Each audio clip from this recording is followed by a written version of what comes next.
Thank you for listening to my daddy's podcast. Hey, don't let these tears fool you. It's all dog around this mug. I'm good.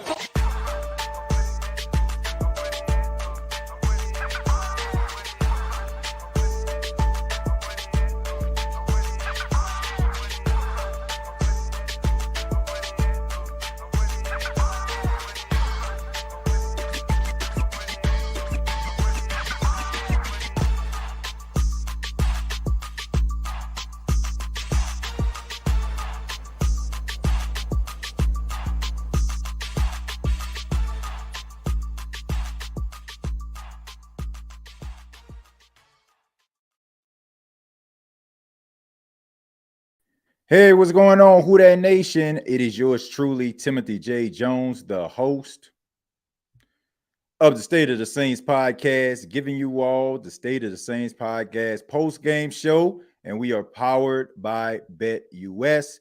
BETUS, you can sign up today and get up to 150% on your first deposit and up to 125% on your second and third deposit. The New Orleans Saints drop yet another game. They fall to their bitter rivals, the Atlanta Falcons, by a score of 26-24. Was a very hard-fought game.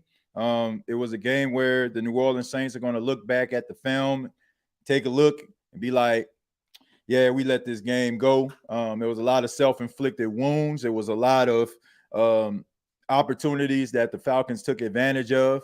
And, if you give a team these type of opportunities, more than likely you're going to lose. I mean, it's just that plain and simple. I know some people who are probably going to come on here today, probably going to, beat on their chest and cheer and talk about how the Atlanta Falcons are just superior to New Orleans Saints.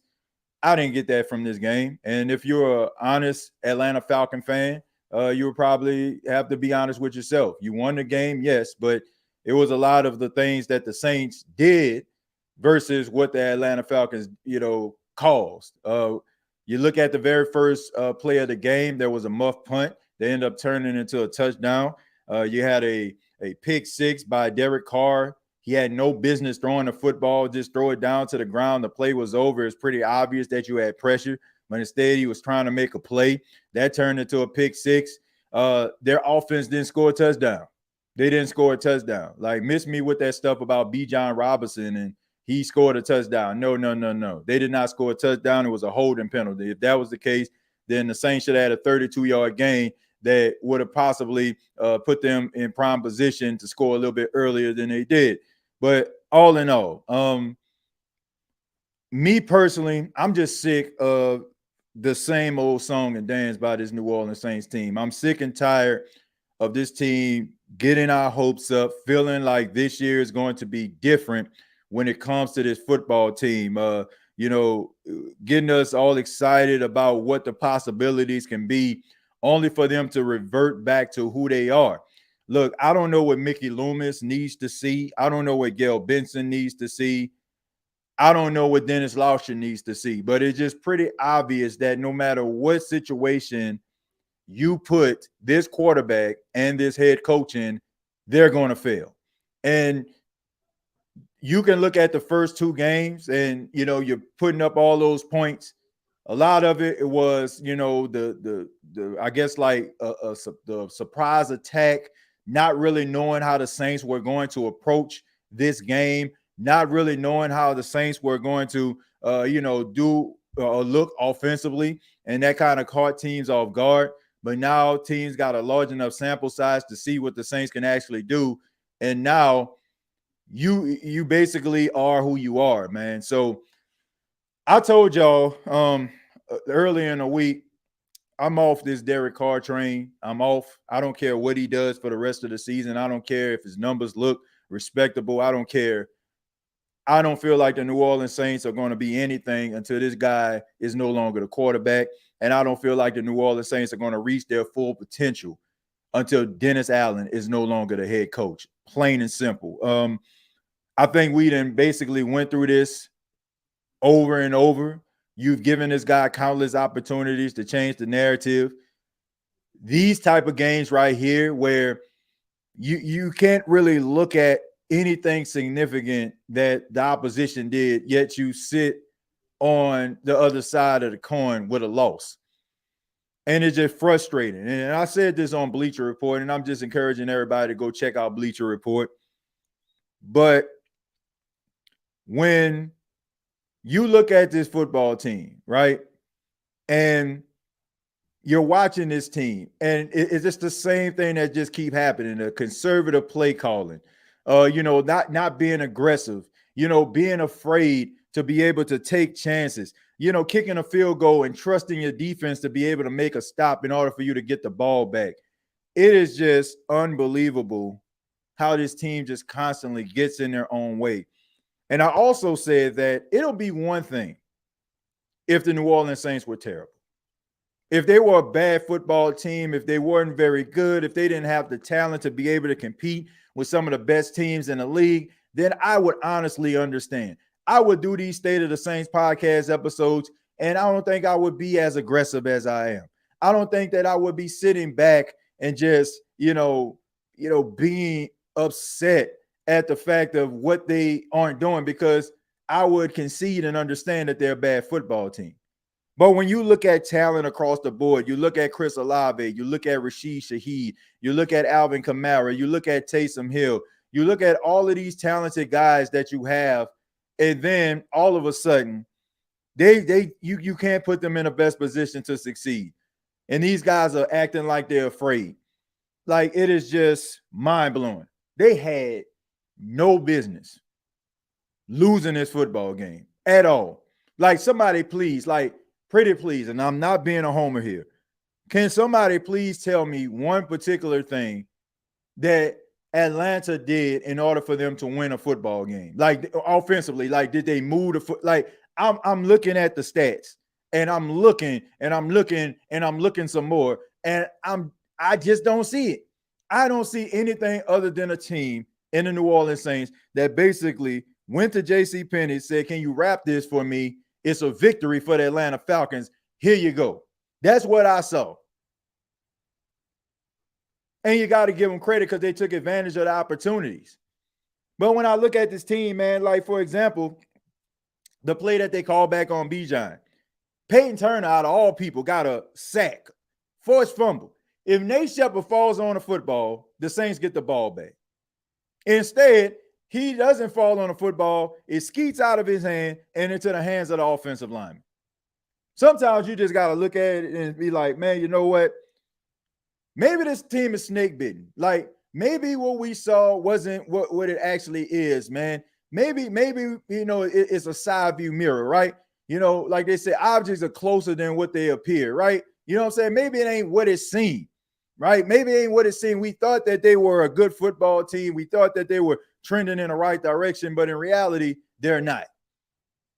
They're not. And then you add on the fact that you got all of these guys that are injured now. I mean, Taysom Hill, who was your offense in the first half, leaves the game. Demario Davis didn't play in the game. Willie Gay left the game. Tyrann Mathieu left the game. You look at all of these guys now, they're starting to get hurt. Those are leaders on every level. So you no longer really have Cam Jordan part of the snaps. He's getting about 15 to 20 snaps a game. He's no longer on the field. You don't have Demario Davis on the second level, and you don't have Tyrann Mathieu on the third level. So at the end of the day, it's like, what can you do? What can you do? But it's just so frustrating, man. It is so frustrating. And then you got to listen to this nonsense all week long. Like, them boys actually did something. Like, they did nothing. Like, I'm sorry. Like, yeah, you had the goal line stance and stuff like that and a turnover on down, but they did nothing. Like, there was nothing. Like, I just look at it and like, man, wow, man, they really, like, they did nothing. They wasn't getting pressure on Derek Carr like that. They didn't really stop the run like that. I mean, they got that goal line stance. That's the only thing I can think of. There was, like, offensively, they did nothing. Like, honestly, they did absolutely nothing to win this football game. And that's the most frustrating thing about this whole thing. And they gonna sit up here like they won the Super Bowl. Like it is just it is just funny to me. It is hilarious to me that they I don't know, man. I don't know. Now I'm gonna have to listen to this nonsense all week long. Yeah, I mean, pop your stuff off because like I said, if I can sit up here and talk about them losses that they had, and there will be more, I'm gonna sit up here, you know what I'm saying, and be able to take it. But I didn't see nothing. Like, y'all know me. Y'all know, like, anybody that's been rocking with me for years, I ain't on no sour grapes type stuff. I ain't on no sour grapes. If they were to sit up here and hit them boys in the mouth like how Philly did last week, y'all know I'll be sitting up here saying this stuff. Y'all know I'll be sitting up here saying this, but I didn't see nothing. Don't say nothing. Says TJ, you always say you don't like excuses, so don't make any. Y'all lost the game, period. They lost the game, but I'm not making excuses. I'm not making excuses. Where's the excuse when you muff a punt? And like did the Atlanta Falcons cause Rashid Shaheed to muff the punt? No, they did not. No, they did not. Derek Carr, instead of throwing the ball to the ground, he trying to sidearm it. Matthew Judon hand gets in the way. What did they do? What did they do? Like, seriously, Philly last week, you can say they neutralized the run. They didn't let anything get over their heads when it came to Rashid Shaheed didn't have a target. What did Atlanta do besides, they won the football game? Because the Saints basically gift wrapped this football game for them. That's just the reality of it. They gift wrapped this football game. Like, if you want to sit up here and say, okay, man, they making excuses, yada, yada, yada, this, that, and the third, fine. But there was nothing that I seen out of the Atlanta Falcons that was special to a point where I just feel like they're a better football team. I don't feel like they're a better football team than the Saints. I don't feel like there's that much talented in them. And honestly, if the Saints didn't go into this game, if they made little to no mistakes whatsoever, this game wouldn't have been close. That's just a fact. Self-inflicted wounds cost this boy the game. It's just that plain and simple. So, I mean, they can, but like I said, they can have it. They can have it, but I'm not impressed. I'm not giving Atlanta Falcons no credit. As far as like being a better team than the Saints, because I still feel like they're not. Kirk Cousins did absolutely nothing in this football game. Your wide receivers did absolutely nothing, didn't make no plays down the stretch. The Saints basically gave y'all this game. How many offensive touchdowns did the Falcons have in this game? 0. I'm not giving no credit, like, for real. Like, seriously. I give no credit to the Atlanta Falcons. The only thing I give them credit for is that stop on the goal line. That's the only credit I give them. You don't get no credit from me. I don't feel like they're better than the Saints. Don't feel it at all. And I just feel like, and I still feel like they're gonna have probably 8-9 wins tops when this season is over. They average. They're an average football team, but the Saints are an average football team. It's just, they just mirror each other. They're nothing special at all. This game went exactly like, honestly, I walk away from this game feeling much better about the Saints because defensively, man, I mean, it was basically a mash unit out there, and they could, and they had Anthony Orji, who was taking, like, majority of defensive snaps in the second half, who's a special teams guy, and you have a guy in Pete Warner who doesn't play middle linebacker very often, and they still didn't get in the end zone. So, am I making excuses? Whatever. Yeah, okay. I'm telling you like it is. Like I said, Philly last week, Philly hit the Saints in the mouth. The Saints weren't able to really do nothing running the football. Derek Carr got shut down. Like, they were eating up the middle with Jalen Carter and Jordan Davis. That right there, like, I could say it was, they dominated. The Falcons did not dominate the Saints. They did not. Y'all, they can have the victory, Super Bowl, whatever they want to call it. They excited every time they beat the Saints. Congratulations to you. Real golf clap, right? I mean, but 6 points, like, not scoring in the end zone, not getting in the end zone not one time. And the Saints basically, having turnovers and muff punts. That's the only real points that y'all actually got the entire game. I can live with that. I can live with that. But let me go ahead and read some of these comments. Says Falcons won the game. How they ain't do nothing. They didn't do nothing. What did they do? What did they do? What did they do? What did the Falcons do offensively? Somebody please tell me. What did they do? What did they do? They won the football game because they capitalized on some opportunity, a muff punt, a pick six. Okay, you know what I'm saying? Ball pop up in the air, everybody down the field, and he runs it back for a touchdown. What else did they do? Did B. John Robinson go off? Nope. Drake London, the majority of his receptions came in the first half. Darnell Mooney had one good catch. So what did they do? What did they do? That's all I want to know. They did absolutely nothing.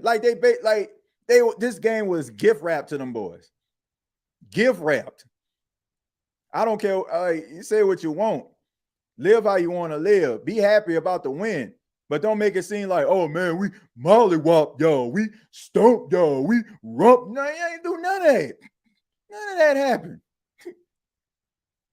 Gift wrap from the Saints to the Falcons. Merry Christmas. They did nothing. Go back and watch the game. Maybe I'm tripping. They did nothing. They did nothing special in this football game, bro. Nothing. For real, they paying to be seen. Ain't no way I'm paying money to talk trash. Let's see. If the Saints look remotely competitive, he going to get an extension. If they give this dude an extension, if the Saints don't make the playoffs, bro, I never tell people to not go to games, support the football team, and all that kind of stuff. But I might start lobbying for people to keep their money. Like, seriously, if this dude don't make the postseason, if he don't make the playoffs, if this team don't make the playoffs, if they do not make the playoffs, dude need to go. Saints dominated. We lost because of the muff punt. Injuries happen. We won, though. Last time I checked, the Falcons beat the Eagles. So, and that's another thing. Oh my God, bro. Oh my God. Man, move on. Move on. These like, for real. The Atlanta Falcons are the Cosmo Kramers of football. Like, they fall ass backwards. Like, both of their wins, they basically fell ass backwards into prosperity. 3rd and 4, if Saquon Barkley catches that football, this will be the first win they have this season. Like, what do they, like, my goodness, man. Like, bruh, y'all know me. Y'all know me, bruh. I've done 1,500 of these shows. 1,500. If the Saints get beat, if they get dominated, I don't care who they playing. I don't care if they playing Tampa, Carolina, Atlanta. I'm pretty sure, like, along the way, Atlanta won a football game against the Saints, and you can probably go back into the archives. I guarantee you I'm giving credit. I cannot. I can't. I cannot get. They won the game. I give them that. But to sit up here and honestly concede that they're just that much better than the Saints, no. I cannot. I can't. I cannot. I cannot. There were opportunities that the Saints did not take advantage of, and the Atlanta Falcons were able to capitalize on the mistakes that the Saints had. If this was a straight up beating, if Kirk Cousins went out there and threw for 350 and 3 tubs, like, I'll be sitting up here like, I'll be humble as I'll be humble as what they say, humble as a, you know what I'm saying, a hat in hand type cat. Please, sir, can I have some more? I'll be humble up in this thing. I can't get down with that. Call me whatever you want. You can call me bitter. You can call me a hater. You can call me anything you want. I cannot sit up here and with a straight face and honestly tell you that I just feel like the Atlanta Falcons are just that much better than the Saints. I just don't. I look at these teams as basically mirrors of themselves. Like they're basically the same team. They're the same team, man. They're the same team. And that's why, honestly, it just came down to that field goal. Because when we were actually discussing this game on the roundtable discussion this week, we all had basically our field goal kickers kicking a game-winning field goal. In this case, the Falcons, they were right about it. But I thought, like, man, maybe they'll score, Saints will score. This, like, I thought, like, maybe the offense would, maybe the offense would like look a little bit more formidable, but they did nothing. Like the Saints scored 3 touchdowns in this game. They Taysom Hill scored twice, Alvin Kamara scored 3 touchdowns. They offensively, they got a muff punt. If that muff punt doesn't happen, what a point said. Pick 6. Okay. You know what I'm saying? Even with that, like, I can't do it, bro. I can't. Congratulations. They won a football game. Look, it is what it is, but to sit up here and say that they better, no. Let's see. It needs to be said. Get Mickey Loomis out of here. I feel like he's betting against the Saints. I don't think he's betting against the Saints, man. I just think that, I don't know, man. They just choked down the stretch. They happy they beat the Eagles. Man, look, lucky rabbit's foot. You know what I'm saying? Falling ass backwards into prosperity. That's the Falcons. And that's the reason why I'm telling you, like, the Falcons, like, if the Falcons are 8-9 win team tops. 8-9 win team tops. Like they basically win, or you know what I'm saying, they capitalize on certain things. Like what game have they played where they just took it? For example, I mean, probably the Eagles game when they got that opportunity. 3rd and 4, it doesn't happen. Saquon Barkley, hey, bro, you pay me that butter popcorn over there, man. Let me get a couple of them before I get out there. Throws the ball, incomplete pass, 3rd and 4. They have to end up kicking a field goal. They get the ball back. Man, give me a freaking break. Let's see. Good game penalties on both teams really changed the outcome of the game, but we appreciate the W. I'm also say this, man. For the last couple of weeks, I've been looking at like the line, right? So if I'm not mistaken, the Saints were -3 and the Philadelphia Eagles were +3 last week. Y'all want to know what the score of that game was? 15-12, right? This week, the line was a +2, if I'm not mistaken. I think that they gave it to the Falcons being +2. What was the score of this game? 26-24. Now, I don't know how they're doing it. I don't know. I don't know what the deal is. I don't know what happened, but it's amazing to me how they're able to get these lines and they just be exactly what they have been over the last couple of weeks. It's amazing, man. I'll say 4, maybe 5 wins for Atlanta. I ain't gonna say they're gonna lose. They're gonna just win 4 or 5 games, but I got them at maybe 8 or 9. Let's see. I do feel that TJ, he can't be for us and not switch up the coaching staff. Yeah, man, I'm over this. I'm over Loomis. Just hold this 55th L. Well, yeah, they lost the game, man, but like I say, man, y'all impressed with that. If you like it, I love it. Y'all got a lot of issues, bro. Y'all got a lot of issues. Like, y'all won this football game, but they got a lot of issues. Offense didn't really move the football. Bijan Robinson wasn't really a factor. Wide receivers, like lost in translation. Did Kyle Pitts have a catch? I'm just trying to see. Did Kyle Pitts catch anything? Nope. Off 3 targets.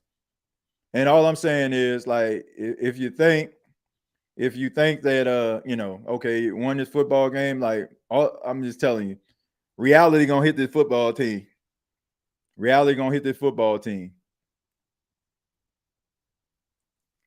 Let's see. 8 or 9 wins, 8 or 9 win team, 1 win donated from y'all. Yeah, I mean, yeah. But did you think that? Nope. Like, honestly, Nobody thought, not even me. I didn't even think, like, I didn't think that neither team would sweep the other. I thought that each team would win one game. So I think that this series is probably going to be 1-1. I don't feel like Atlanta going to sweep the Saints. So I kind of felt like it was going to be, because I think it was even somebody that I was speaking with on X, and they basically say it was like, what's going to happen if we win? I said, well, you got to play you again. So if you split the series 1-1, then I'm happy with that. Yeah, it's going to be one game and the Saints ain't going to see them again or something. I thought Atlanta was going to be out for revenge after we humiliated them last season. They could barely beat us. Atlanta is hot trash. They boys won, like I said, the name of the game was whoever made the most mistakes was the one that was going to get, it was going to cost them the game. Then the Saints, they made two crucial mistakes in this game. If you're not Supreme or Archangel, I don't know where these Falcon fans come from.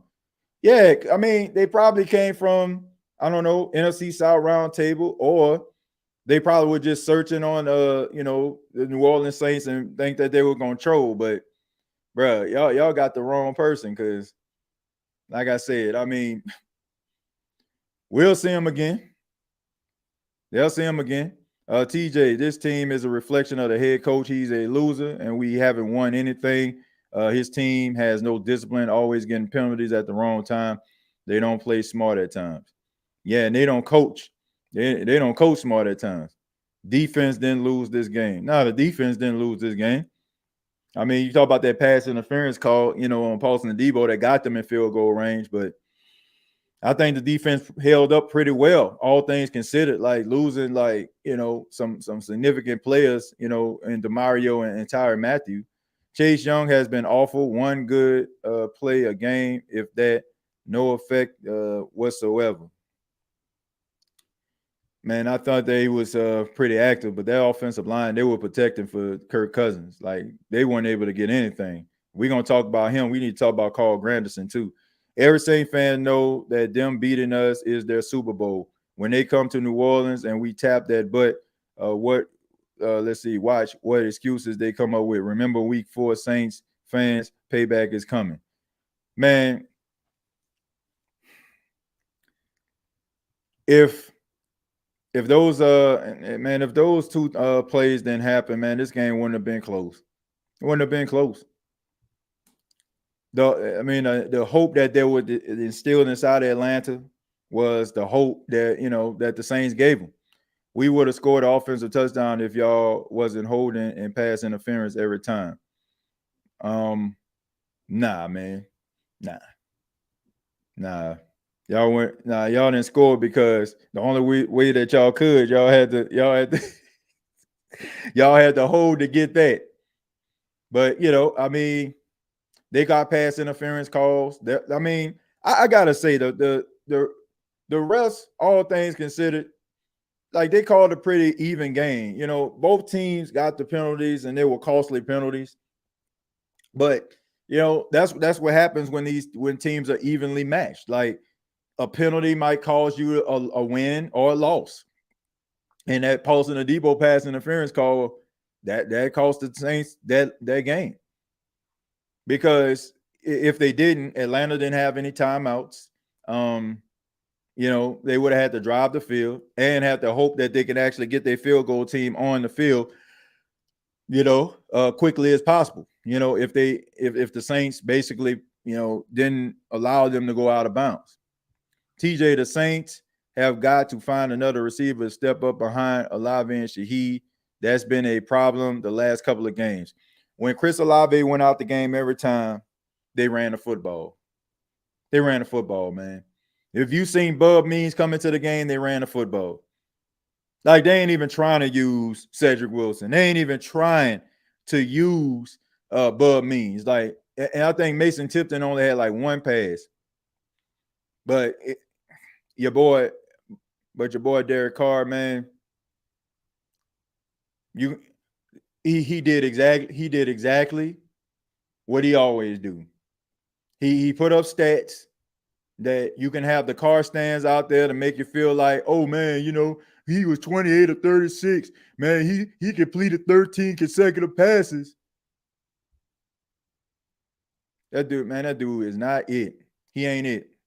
And his head coach ain't it. And I just think that we lying to ourselves. We lying to ourselves, folks. We lying to ourselves. We think that this team is going to be formidable for years to come as long as this tandem is here. I'm going to go ahead and open up the phone lines, man. I'm going to open up the phone lines, let y'all get y'all stuff off, what y'all thought about the game. All things considered, man, like, look, you do what you need to do to win football games. Atlanta, they won the football game. But I will say that I just can't. I can't concede to the Atlanta Falcons and say that they just better than the Saints. I just can't. They won the football game. They took advantage of the opportunities when they presented themselves, including a 58-yard field goal by their field goal kicker. So with that, I'm gonna give them credit with that. But I don't walk away from that game thinking that the Atlanta Falcons are a better football team than the Saints. I just can't. Like, if they would have dominated this football game, I would have came up in here reluctantly, but I would have came up in here saying that they were a better football team than the Saints on this day. I would have.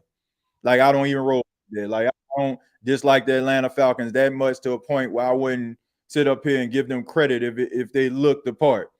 But I think it was more about what the Saints do more so than what the Falcons did. Mr. Barnes said snake bitten franchise. Blake the Snake says, come on, big dog. A win is a win.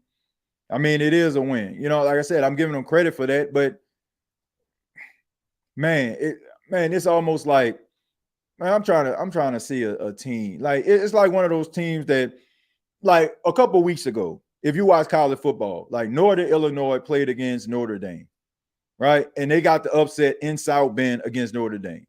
Now, how many times do y'all think that if that game was played, let's just say if they played that game 5 times, how many games do you think Northern Illinois will win? Probably that one game right there. And they'll probably get stumped. And I don't walk away from this game believing that the Falcons are better than the Saints.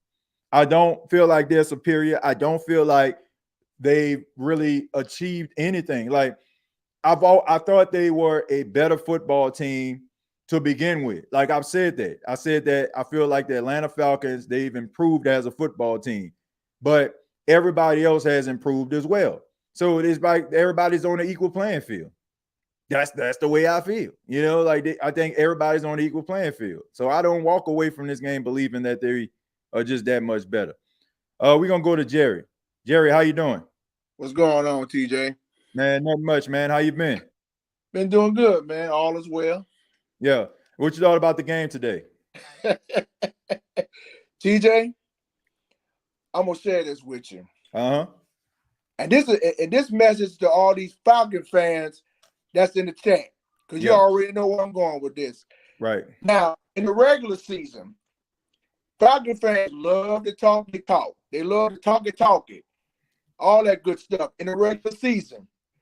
But time playoffs come around in January of next year, where are they at in the playoffs? Are they doing the walkie? They love to talk during the regular season, but can they do the walk when it comes playoff time, of which they won't see? Yeah. Look, this is the way I feel, Jerry. I'm just saying. They got it right. Look, I feel like this. Everything that's coming, as far as like people saying all this stuff on X and all that stuff towards me and other Saints fans, look, they have their moment in the sun, right? They have their moment. They won the football game. I'm not going to take that away from them. But I ain't trying to hear nobody talk about, man, we better than y'all. Because they not. Like, I do not believe that. I do not. I agree with you, TJ. I don't believe it. Like, I don't. I will not accept that. Like, I feel like this is one of those games that I just feel like the Saints, we learned more about the Saints than we did about the Falcons today. Mm-hmm. Like, that's just what it, like, what did you learn from the Falcons? Like, what did the Falcons, like, I'm just challenging their fans. What did your team do that just stood out to a point? Like, You didn't stop the Saints offensively. You didn't. They scored 3 touchdowns offensively. You didn't let me see. You didn't really neutralize Alvin Kamara. You know what I'm saying? Alvin Kamara still had nearly 5 yards a clip. The Saints rushed over like 131 yards at 4 yards a carry. They had 3 rushing touchdowns in the game. So it's like they also had a turnover. Like what besides like the Rashid Shaheed muff punt and you know what I'm saying, a pick 6 by Troy Anderson. Yep. What else did they do? Like they did nothing. Their offense didn't score a touchdown. Like Drake London was a non-factor, like in the second half. Like all these different things. Like basically what they did was the points that they got in the first half, they were able to hold on to that. They got some field goals out the deal, and they was able to get out of here with a victory. I didn't learn anything from this team. I didn't. I agree with you, TJ, but sometimes, and Saints fans in the chat, y'all know where I'm going with this. Y'all, sometimes it's good to laugh. I mean, whether the Saints win or lose, sometimes you just need a good laugh because, I mean, the Falcons. I mean, they're just the Falcons. I mean, they talk all the season, all off season, but when it comes playoff time, where they be? Man, they be on the couch. I still watching other teams fight to go to another Super Bowl. While they still talking they mess, they're the ones on the couch. I mean, we just look at you. Man. I'm just saying, DJ. Man, I just look at this. I just look at this team. They won by 2 points. And they talk like and that's after the day Super Bowl, TJ. I mean, every time the Falcons it wasn't like they won. That's like, oh man, we beat y'all. We beat y'all. I say, man, y'all ain't even bust a grade. Man, all I'm saying is it was more about what the Saints didn't do more so than what the Falcons did. Like what did they do besides? Like what did they do? Like I'm gonna go back and watch. I'm gonna go back and watch this game. I'm gonna go back and watch it. Yeah, I want to see what the Atlanta Falcons did for them to be sitting up here like we better than y'all. We this, we that. Like y'all won a football game. But like I said, I learned more about the Saints and the ineptitude and them shooting themselves in the foot than anything. And honestly, that's the reason why I feel like they lost their football game. The Atlanta Falcons they didn't do anything. Like besides look, the Young Waku 58-yard field goal, I will give him that. That was impressive right there. I want to say that was his career long or something. So I'm gonna give him that. And when I seen him try it out there, I was like, man, he about to make this field goal. Yeah. And I thought he was going to miss that field goal, but I knew he was going to make it. There wasn't a doubt in my mind. If there was a trade, TJ, I would trade Blake Gruber for that kicker right there that kicked the game with a field goal. I just would. Yep. But hey, it is what it is. I mean, gotta give it to him. But in 6 weeks, Falcons fans, listen up, man. In 6 weeks. On Sunday, November the 10th, that's the next time we play y'all in New Orleans. It ain't gonna be like it was today. In 6 weeks, it's gonna be different. Man, all I know is so you can go around and parade, I'm happy and eat it too and all that. But in 6 weeks, the next time we face y'all, man, it ain't gonna be easy. Like I said, I was talking with my mom before the show. She was like, "What you gonna say?" I'm like, well, TJ always no, this ain't one of them things. Like this ain't one of them podcasts where I just am reluctant to get on. Like, oh my goodness, like I'm not impressed. Like I'm not impressed, man. This is equivalent to me. Like if the score was tied, and let's just say, for example, whoever like the ball just like skeeting out and it's tied, like, and whoever get the football and try to run it back for a touchdown, like that's kind of like how this was. Like there was nothing special about the Atlanta Falcons today at all. Like there was nothing. It'll be nothing gonna be special about them when they play us. Like I'm so serious when I say this. I'm so serious when I say this. I honestly believe that the next time the New Orleans Saints play the Falcons, they're gonna blow them out. Like I honestly, like they'll be better than this. I honestly feel like you can, like, I'm 40 minutes and 16 seconds into this show. You can thumbnail this, you can crop this. I honestly feel that the New Orleans Saints, the next time they play the Falcons, they're gonna blow them out. Like, I agree with you. Every opportunity that the Falcons got in this game today was because of what the Saints gave to them.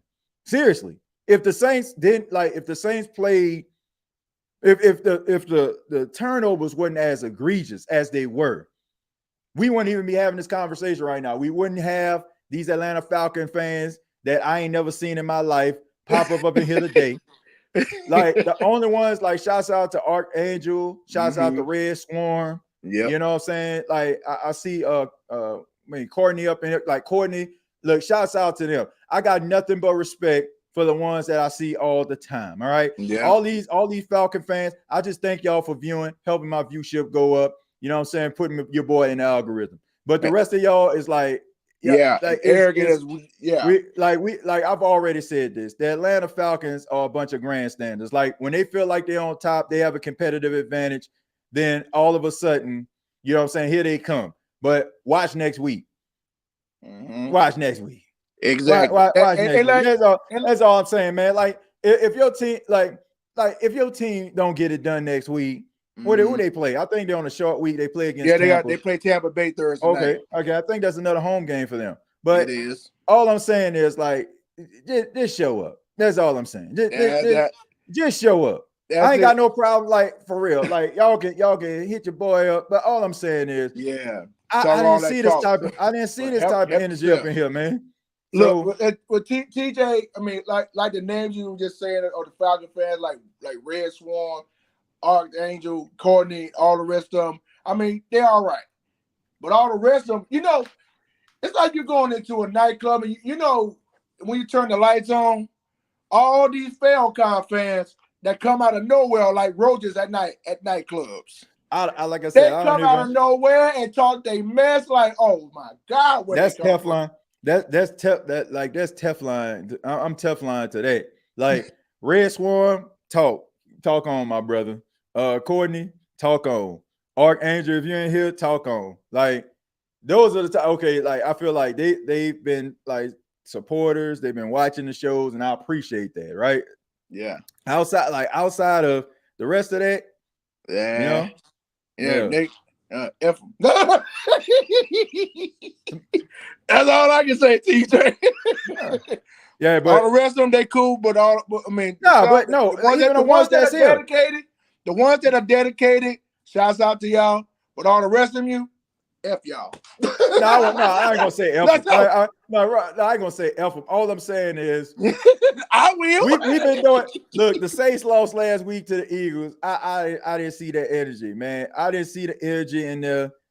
All I'm saying is, I ain't gonna say, man. I ain't gonna say on my end. I ain't gonna say that. I appreciate them for being here. Like I said, thank you for tuning in. All I'm saying is, like, that stuff doesn't like, if the Falcons dominated this football game, I guarantee you, what y'all will see me saying right now, it would be affecting me in some way, right? But I don't feel any type of way about this. Like, I feel like it would just miss opportunities. The Saints just couldn't get it done today, you know. But I honestly feel like if you play relatively mistake-free football, you gonna win. You know what I'm saying? Like, you gonna win the football game, and I honestly don't feel like it's gonna be close. Like, no, I don't. Not like it was earlier. No, I do not. But Jerry, go ahead, man. You got anything else? Yeah, I just want to say this one thing, and I'm gonna get out of here. Mm-hmm. I mean, but right now the Saints are 2-2. I'm okay with being 2-2. I mean, the first 2 weeks they proved they are like a great football team, but the last 2 weeks not so much. But I'd rather be 2-2 than to be 0 wins and 4 losses. Right. I'm just keeping it 100. That's the best case scenario, man. That's the best positive thing right there.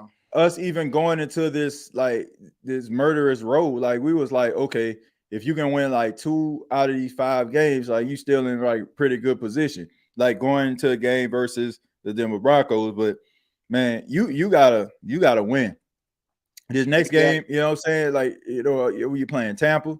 No, you playing Kansas City. Look, we playing I don't Kansas know. City next. We play Look, Tampa Bay and then Denver. So yeah, if things go in the right direction, TJ, and I pray it does, either they're gonna be 5-2 or 4-3 or 3-4. I mean, I don't care.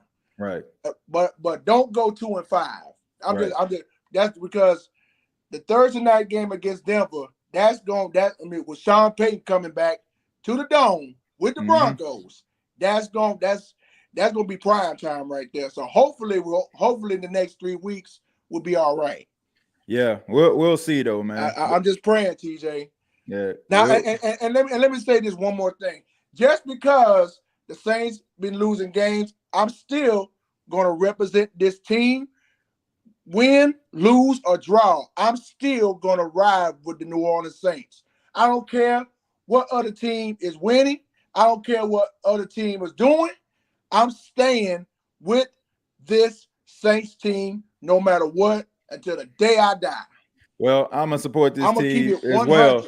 I'm gonna support this team as well, Jerry. But man, like looking at this football team, man, it's a lot of smoke and mirrors, man. David Copperfield, Chris Angel type stuff, like for real. Like they basically pulled the wool over our eyes the first couple of weeks. And they like a lot of that was the element of surprise when you think about it. I didn't want to accept that, but it was the element of surprise. Like they had me, man. They had me excited, thinking like we're going in a different direction.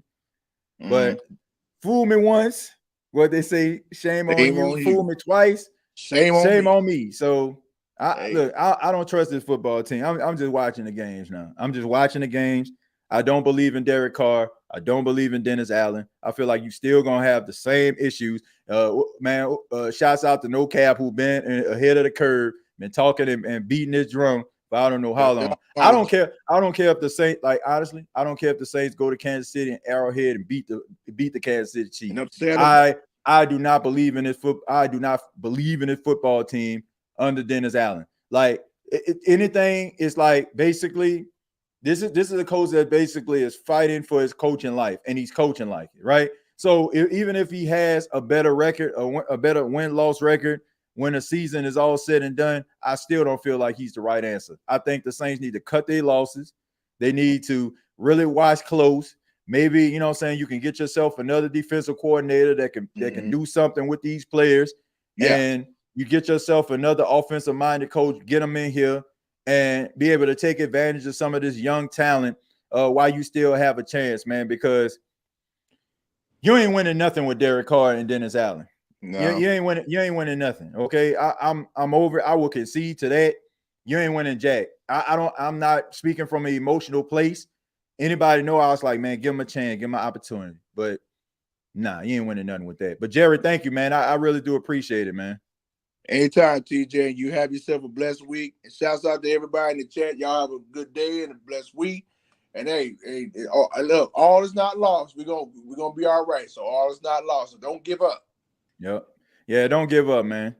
Yeah, thank you, Jerry. And thank God every day that I'm not an Atlanta Falcon. Amen. All right, man, Jerry, take it easy, man. All right, TJ, be blessed, bro. All right, you too. Yeah, man. Shouts out to Jerry. Look, like I said, man, I will say this: if the shoe was on the other foot, it didn't matter like how the Saints won. I think we all would be happy. So I'm not going to like get upset with Falcon fans for being excited about this football game, for feeling like, okay, man, we got it done, because we're like, in all honesty, we'll be doing the same thing. We'll be doing the same thing. Let's just say, for example, like Kirk Cousins fumbled that football. Let's just say, for example, Nate Shepard picked the ball up and the Saints just drove down the field, scored a touchdown, couldn't lead, and the Falcons couldn't get their hands on the lead again. We would be sitting up here like, playing that over and over and over again, just like they're doing the Younghoe Koo 58-yard field goal. So I can understand that. From that, I want people to understand this. There are two things that I want to separate the two. I understand the happiness of beating your rivals, winning this game, you know what I'm saying, and the emotion of the game, I can understand that. That I can understand. But for me to sit up here and honestly feel like because the Falcons beat the Saints today that they're better, I just don't. These teams are like, I said this before, it's like the Spider-Man pointing to the Spider-Man. Like that's what this is. Like they're the same exact team. Like I did not believe that the Saints were going to sweep the Falcons. I did not. Like, and if you are like a realist, you looking at them over the last couple of weeks, you had to believe that too. I think that this is going to be a series that's going to be 1-1. So we're gonna move on to Mick. Mick, how you doing? Hey, what's going on, good brother? How are you? All right, how you doing, man? Man, I've come to discuss my grievances against the Saints. It does not have anything to do with the Falcons. As far as I care, man, hey, they can take the win, but I think we got to have more of a discussion about the New Orleans Saints organization. I think, man, honestly, I think, and I said this a couple weeks ago when they beat the Cowboys. I think that this defense keeps them competitive against anybody in the NFL, including the Kansas City Chiefs next week. Right. I think you look on paper, and the Atlanta Falcons offense generated 12 points today. I think the offense of the New Orleans Saints, even with Taysom Hill going out, it's not quite where I think we would like it to be as far as, high octane offense, especially when we've seen for the first 2 weeks, but they can score points and they can move the ball. And I think Clint Kubiak found creative ways to do that, even with the injuries, the offensive line, and Chris Olave seemed like he still had issues with his hamstring, and making Shaheed look like actually a formidable, wide receiver, even though he's, kind of came into the league as a returnman. I think they found creative ways, man. I still think they can, use the tight ends a little bit more. But I say all that to say this. The Saints organization for the last few years consistently finds ways to lose, and it baffles me, man. Like, honestly, to the point where it kind of rips your heart out, because they losing to teams that they don't have to lose to. Like, I'm not trying to diss anybody. I mean, it is what it is between Saints and Falcons fans, but nobody can tell me like the Falcons just dominated. And even last week against Philly should have won that game. No, they shouldn't have. They shouldn't have. There is no you play Philly 12-15. I think that was the final score. Even the defense giving up that big play at the end of the game, I can't really blame them because they kept the Saints in the game so much. Like, you have ample opportunity. You're an NFL team. You're supposed to be finding ways to win, not finding ways to lose. Man, Why? Go ahead. Okay, I want people to understand this, right? You mentioned the offense of the Atlanta Falcons scored 12 points in this game. 12. Last week, the Philadelphia Eagles offense scored 15 points. Yep. If a team is scoring take away, I'll even give you the Troy Anderson interception. So take away the muff punt, like they still wouldn't have scored anything offensively except for those field goals. Yeah, man. I said this at the beginning of the season, and I thought like the first 2 weeks they were going to change my mind. But I said this, Mick, and I'll go and give it back to you. I said the New Orleans Saints are structured to be a team where there's still a little bit of hope in you to believe that they can actually do something, but they are structured to a point where they'll make you feel that way, but nothing is going to happen. It's right. Like they're good enough to keep behinds in seats. They're good enough to like have you sitting in front of your TV believing that they can win against anybody. But when it comes down to it, like they're not good enough to win anything of significance. And we've seen this every single time in these dog fights, in these tough games, in these phone booth type games. They just constantly fall short. It doesn't matter the opponent. It just seems to me like at the end of the season, these type of games right here are the reason why you be on the outside looking in when it comes to the playoffs. You be on the outside looking in. Like we seen it against Green Bay. Green Bay was 9-8 last year. Yeah. If you would have squeaked out that win against Green Bay, you would have been in the playoffs instead of them. Maybe you would have beat the Dallas Cowboys. Right? Now you lose to the Philadelphia Eagles, who got straight mollywopped today by the Tampa Bay Buccaneers, if I'm not mistaken. And now you lose to a team in Atlanta Falcons who kicked 4 field goals and didn't put any points into the end zone offensively. That's who you lost to. And it just, man, I don't know how, Mick, I don't know why they just don't understand that this dude is not it. I just don't. I'm done. I'm done. I don't care. Like, I tried to give him an opportunity. I tried to give him a chance. I was like, man, anything that Dennis Allen does is just desperation stuff. It's nothing that I feel like you're going to be able to sustain. It's desperation, and it's just him trying to keep his job. So until this guy's gone and Derek Carr with his old conservative ass is gone too, we ain't winning nothing. Yeah. Period. And man, to your point, I was getting ready to get into DA and Derek Carr. Man, they both, honestly, the Saints need to start preserving as much as maybe DA staff as you can on defense if you just want to stick with that same philosophy. Derek Carr, man, I can't, I hear the mainstream media, it baffles me how little they really pay attention to the Saints, because if you're a true Saints fan and football head, you know that for guys like Derek Carr and Kirk Cousins, you have to have everything perfect on around the team. They're not the guys where it's like, hey, we down 14, Drew Brees, I need you to go throw me back into this game, and do it consistently. And we've seen, guys like Drew do that when we were having horrible defensive years. They're the guy that you have to have a perfect running game. Your defense has to keep you in the game because it's going to take them a minute to figure it out during the game. And then they do boneheaded things like throw that pick six. Like, it's like, you know what else too, man? I don't even want to see Spencer Rattler this year. And I love Spencer Rattler, but I don't want to see him.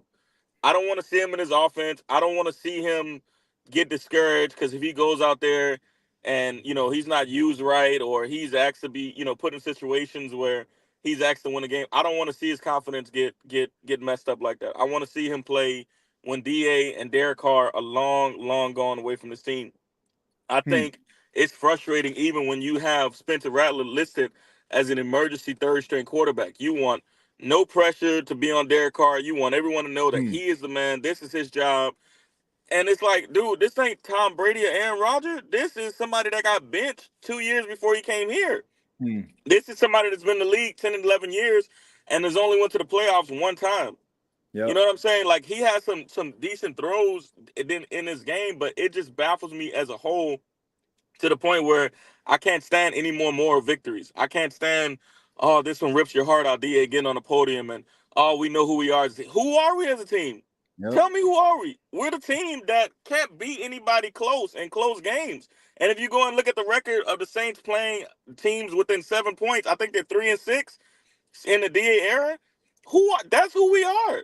That's who the Saints have been. You're going to Kansas City, and it's like, I'm frustrated right now, man. But me as a Saints fan, by Wednesday, I'm gonna be talking smack to people at work, telling them that we're gonna get Kansas City. I don't know for sure, man, because I don't know what product that we're gonna get.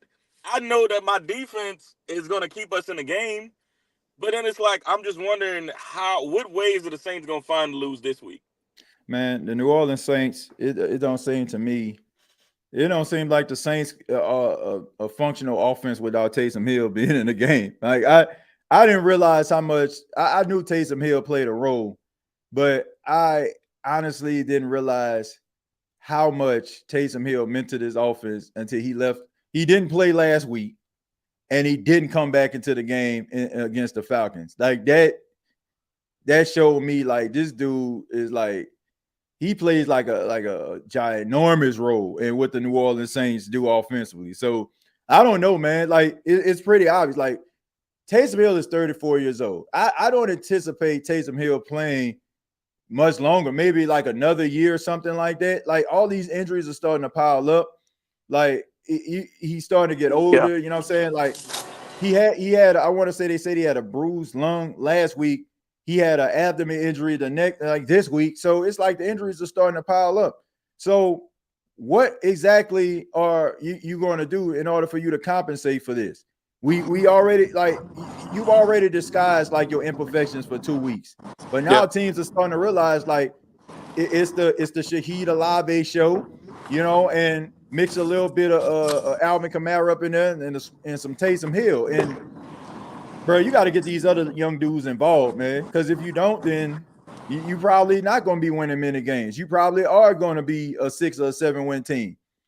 Because man, like Taysom Hill should play a role, Mick, but not to a point where like if he leaves, like the offense just leaves with him. Like they just become like anemic when he's out there. I mean, when he's not here. But you got anything else, man? Yeah, man. No, to your point, the last thing I would say, man, I agree. I think Kendrick's coming back this week. He's supposed to be coming back off of injury reserve. I think that's a good thing because Jamal Williams. I mean, they don't even use him as much as I think they should, but he's not as They shouldn't. explosive. Yeah, They shouldn't. I'm gonna tell you. I'm gonna tell you why. I'm gonna tell you why, Mick. There was one play.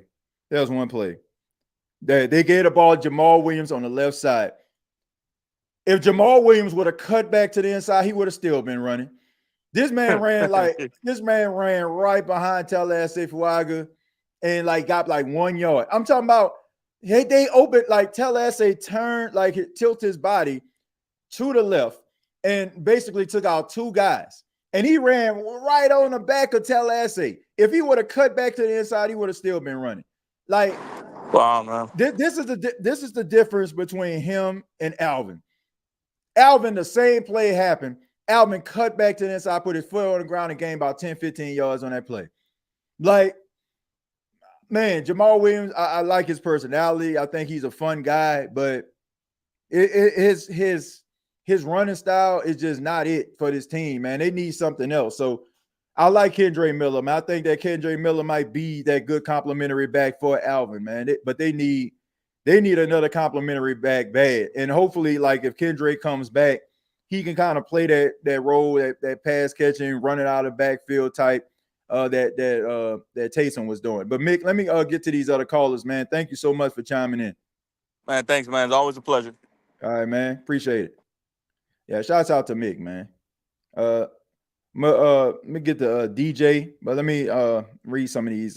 Read a few comments, and then we'll get to DJ to see what he got to say. Let's see. These Falcon fans are sad, talking about they whooped us. Y'all barely won. Well, yeah, I wouldn't say whoop. I would say they won the game.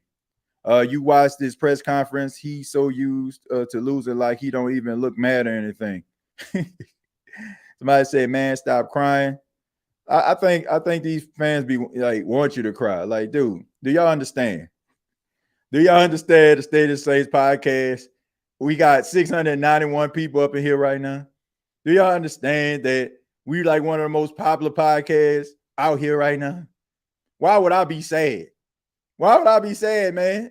Like, it's a football game. I didn't play. You know what I'm saying? Like, I want the Saints to win, but it ain't like to a point where, you know, I'm just gonna sit up here. Oh man, we lost. Be looking outside, looking for the rain. Like, dude, come on, man. Seems like the Saints are made.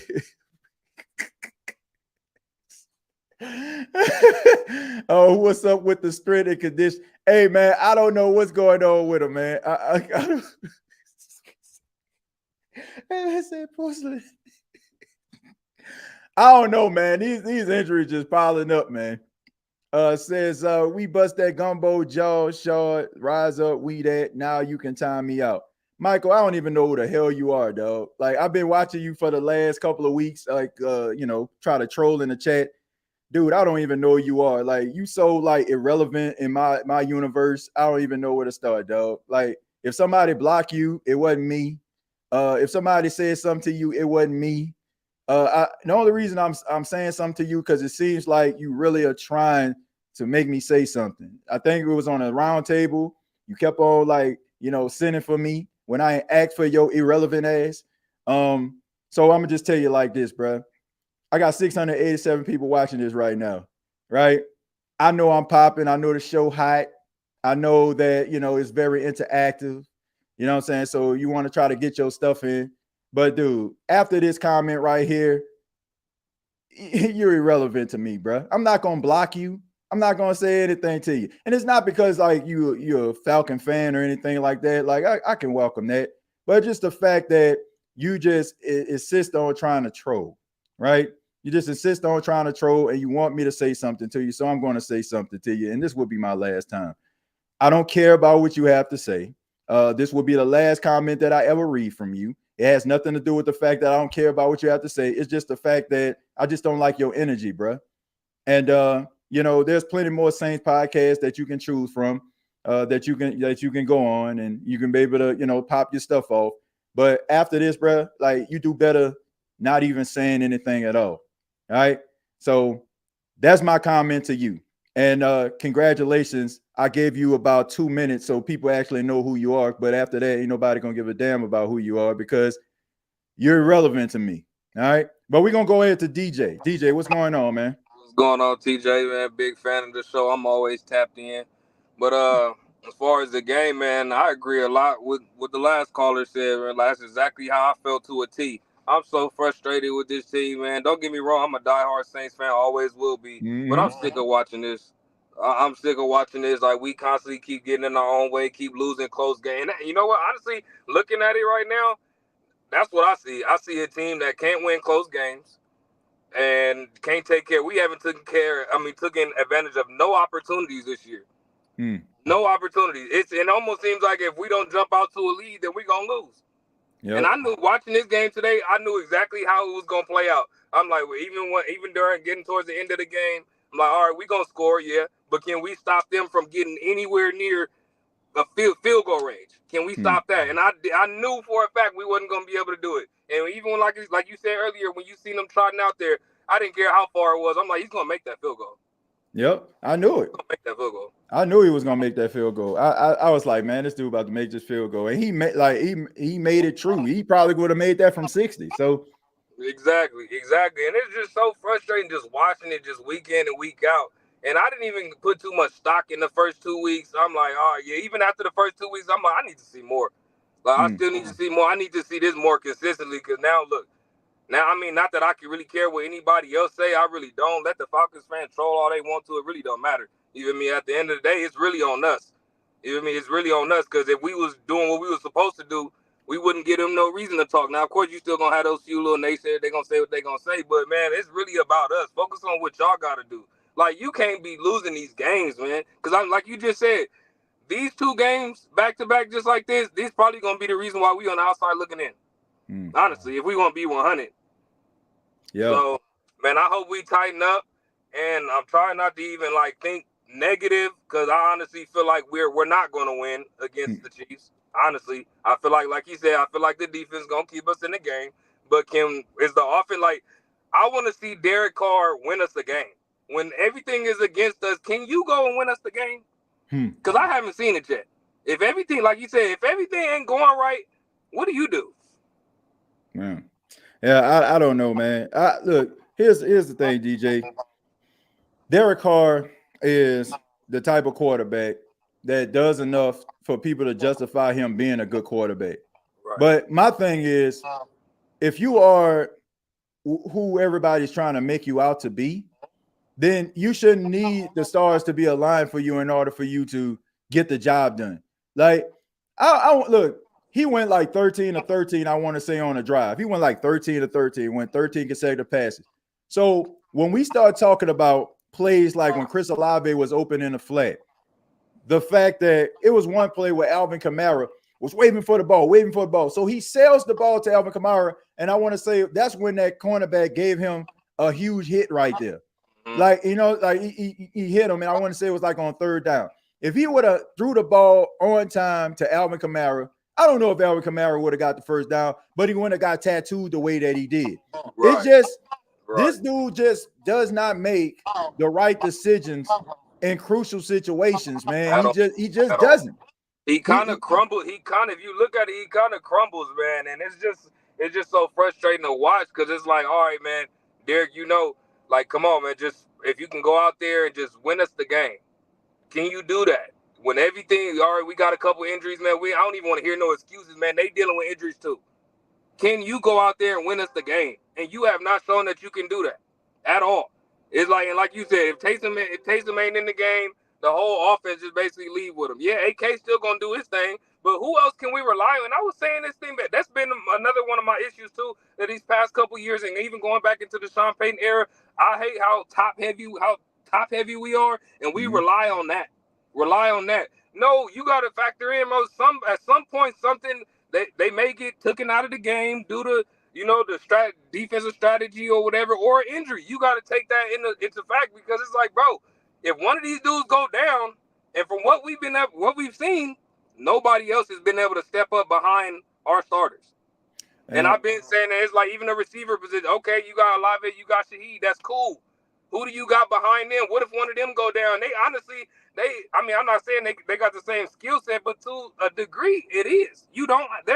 I wouldn't say that they are physical receivers like that. I wouldn't say that they're more finesse, speed, and more along that line. But we need somebody else behind them. And I just hate how we just be like, all right, no, we just had this whole mentality like, oh, we good with what we got. Oh, we good with what? No, you're not. No, you're not, bro. Look at other teams. And I hate comparing other teams too, because it's like, bro, like you see what you got on the field. You know that you need help in certain areas. So why don't you stockpile that? Like, you can never have too many weapons, man. You can never have too many weapons. And honestly, I feel like if we've addressed that more, and instead of just going with these not free agents, but what is it? Not free agents, but undrafted guys. Yeah, undrafted guys. Stop trying to stockpile the room with like the receiver room with so much of them. Actually, go get a sure thing, man. Like, go get somebody that you know is gonna give you something. Yep.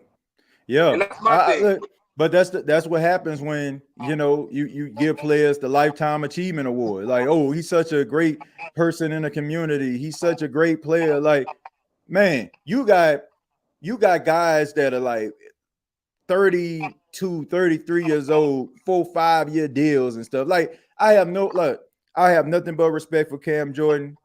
I do, man. But at the end of the day, like, you extending players like that, you basically kicking the can down the road.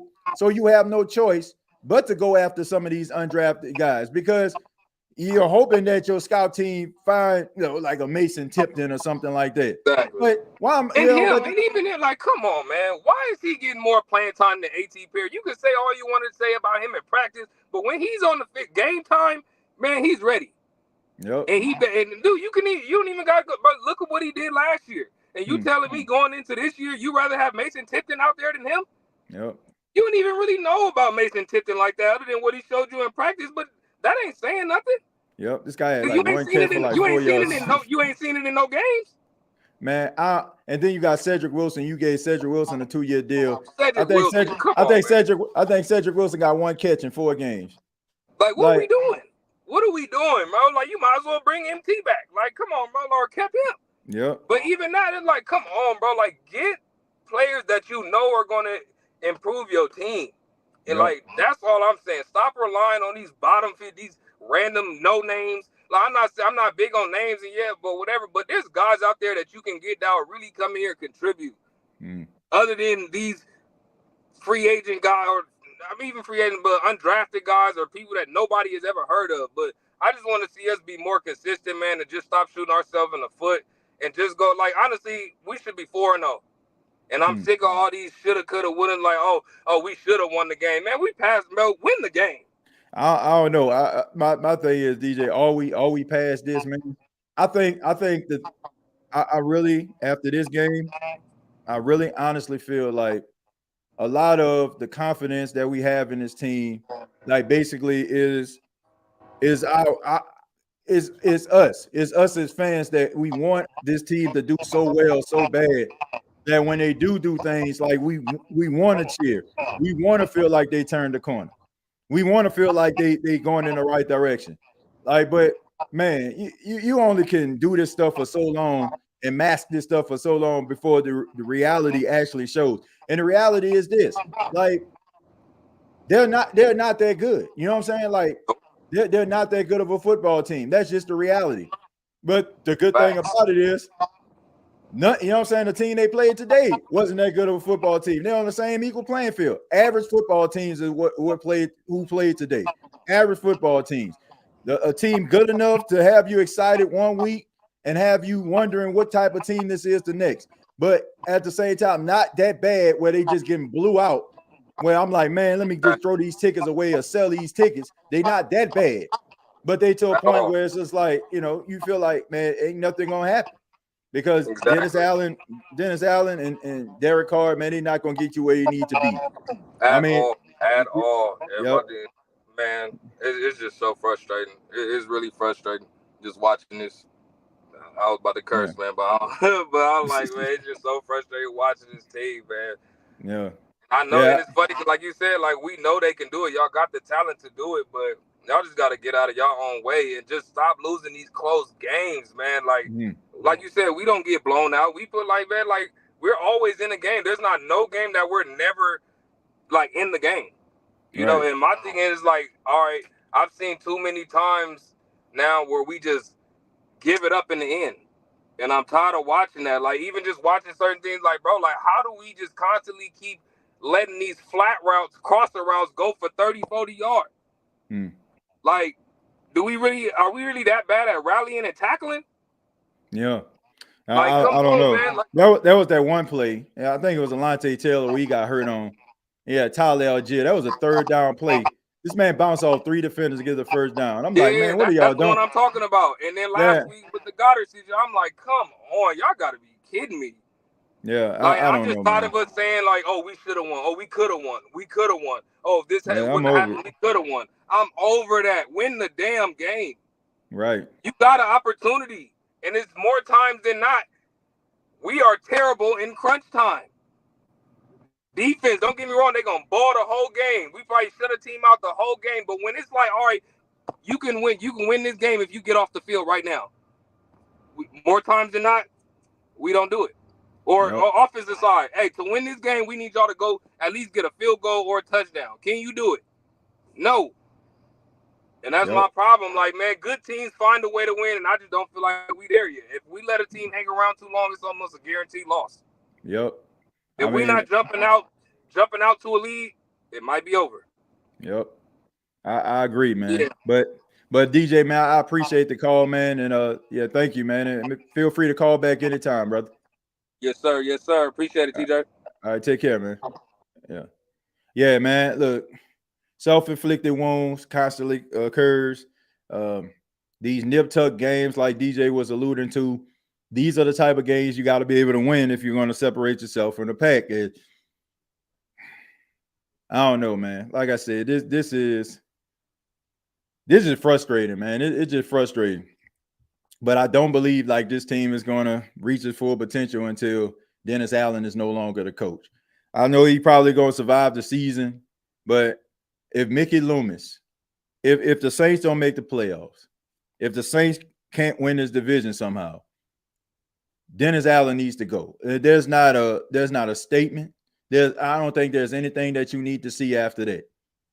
You got to be able to get the job done, and he hasn't. And when you lose in the same ways over and over again for the last 3 seasons, like how long do you think like your message is going to be able to register with some of these players? Like, I don't care how much they like you. They're going to feel like you don't have their best interests at heart. But let me go ahead and read some more of these comments. And thank you for the donations here. We got Blake the Snake. Thank you for the $1.99. Come on, big dog. A win is a win. TJ, I'm mad, says T. Riley. Thank you very much for the $5. Prime says, TJ, let me in the room. 7 to 10. 7 to 10 minutes. God dog. Mr. B the Cry, thank you very much for $2. Says I'm 5150 certified. Help me, family. Yeah, and also, man, I want to let you know that the State of Saints podcast is powered by BETUS. Sign up today, get up to 150% on your first deposit and up to 125% on your second and third deposit. They actually had the Falcons winning by 2. If you actually bet on the game for the Falcons to win by 2, you made some money today. And, what can you say about Vegas, right? But go to BetUS and use the promo code YouTube150. That's YouTube150. We're going to go to Jordan. Jordan, how you doing, man? How you doing, TJ? Yeah, I'm doing all right, man. What you got for us? Man, I would like to say I'm kind of glad the Saints didn't win because Why is that? this would have been the most disheartening win ever. Why is that? Because everybody knows you can't turn the ball over on the road. And we would have been in that same situation as last year. It's better to fix this stuff in a win than in a loss. And that right there is a sign of a team that's 500. Look, everybody knows Shaheed punt return. You put your feet on the 10-yard line. If that ball go over your head, you let it go. Derek Carr, the play broken, throw it away. But you want to be a hero. Mm. So once again, we in another week where we saying Dennis Allen, where's the situational awareness? Where's the situational football from the team? So until we get rid of Dennis Allen, we're going to be a 500 team because he's literally 500 as a coach. You know, and I don't want to be the dead horse because there's some things that he do that is good. I think he called a good defensive game. TJ, this need to be studied. This is week 4. The Saints defense have allowed 3 touchdowns the whole season, and we sitting at 2-2. I'm gonna repeat that again. The opposing offense is not allowed 1 touchdown a game versus the Saints. So what you want us to do with that? The Saints have allowed only 4 touchdowns in the last 4 weeks of football. 4 touchdowns.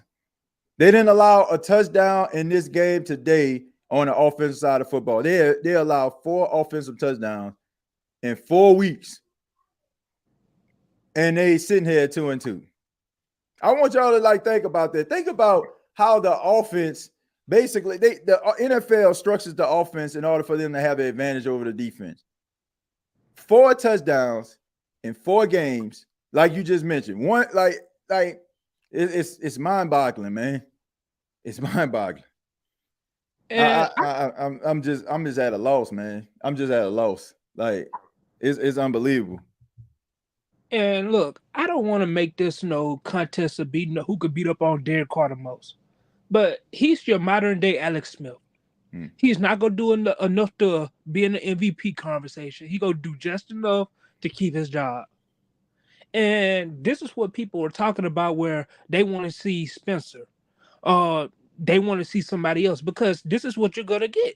1 week he might score 40 points, put up 3 touchdown passes, and the next week I don't think he thrown a touchdown in 2 weeks now. Yep. And he's gonna step up to that press conference and he gonna say, "Well, we got to get better." Well, no shit. We have to get better every year, every week. Yep. When does he go look in the mirror and come to the press conference and say, "I need to be better"? Man, he's not gonna do it. Man, Derek Carr is an average quarterback at best. Like, I just don't understand how anybody can justify believing that this dude is better than what he actually is. You gotta, man, I hate to mimic Matt Moscona, but like he said, you have a large enough sample size to understand that this dude ain't it. Like, he just not. Like, he's a quarterback tease. Anybody knows what a quarterback tease is? It's like somebody like you just alluded to, Jordan. It's like they'll make you feel good. Oh, he threw for 3 touchdowns. Oh, man. This dude a beast. This dude the truth. Have other, car stands. Man, I told y'all, just give him an offensive line. Just give him some weapons. And then the next week, no touchdowns, 1 pick. Like, getting happy feet, turn the ball over. You ain't winning nothing with that, bro. Like, you are not winning nothing with that. Like, Derek Carr, I'm about to get some of my older OG Saints fans. Derek Carr is Aaron Brooks. That's who he is. He's Aaron Brooks. He is Aaron freaking Brooks. He's Aaron Brooks with a higher completion percentage. That's what he is. He is Aaron Brooks. Aaron Brooks will go throw for 3 touchdowns 1 week. Joe Horn eating out there. Boo Williams eating out there.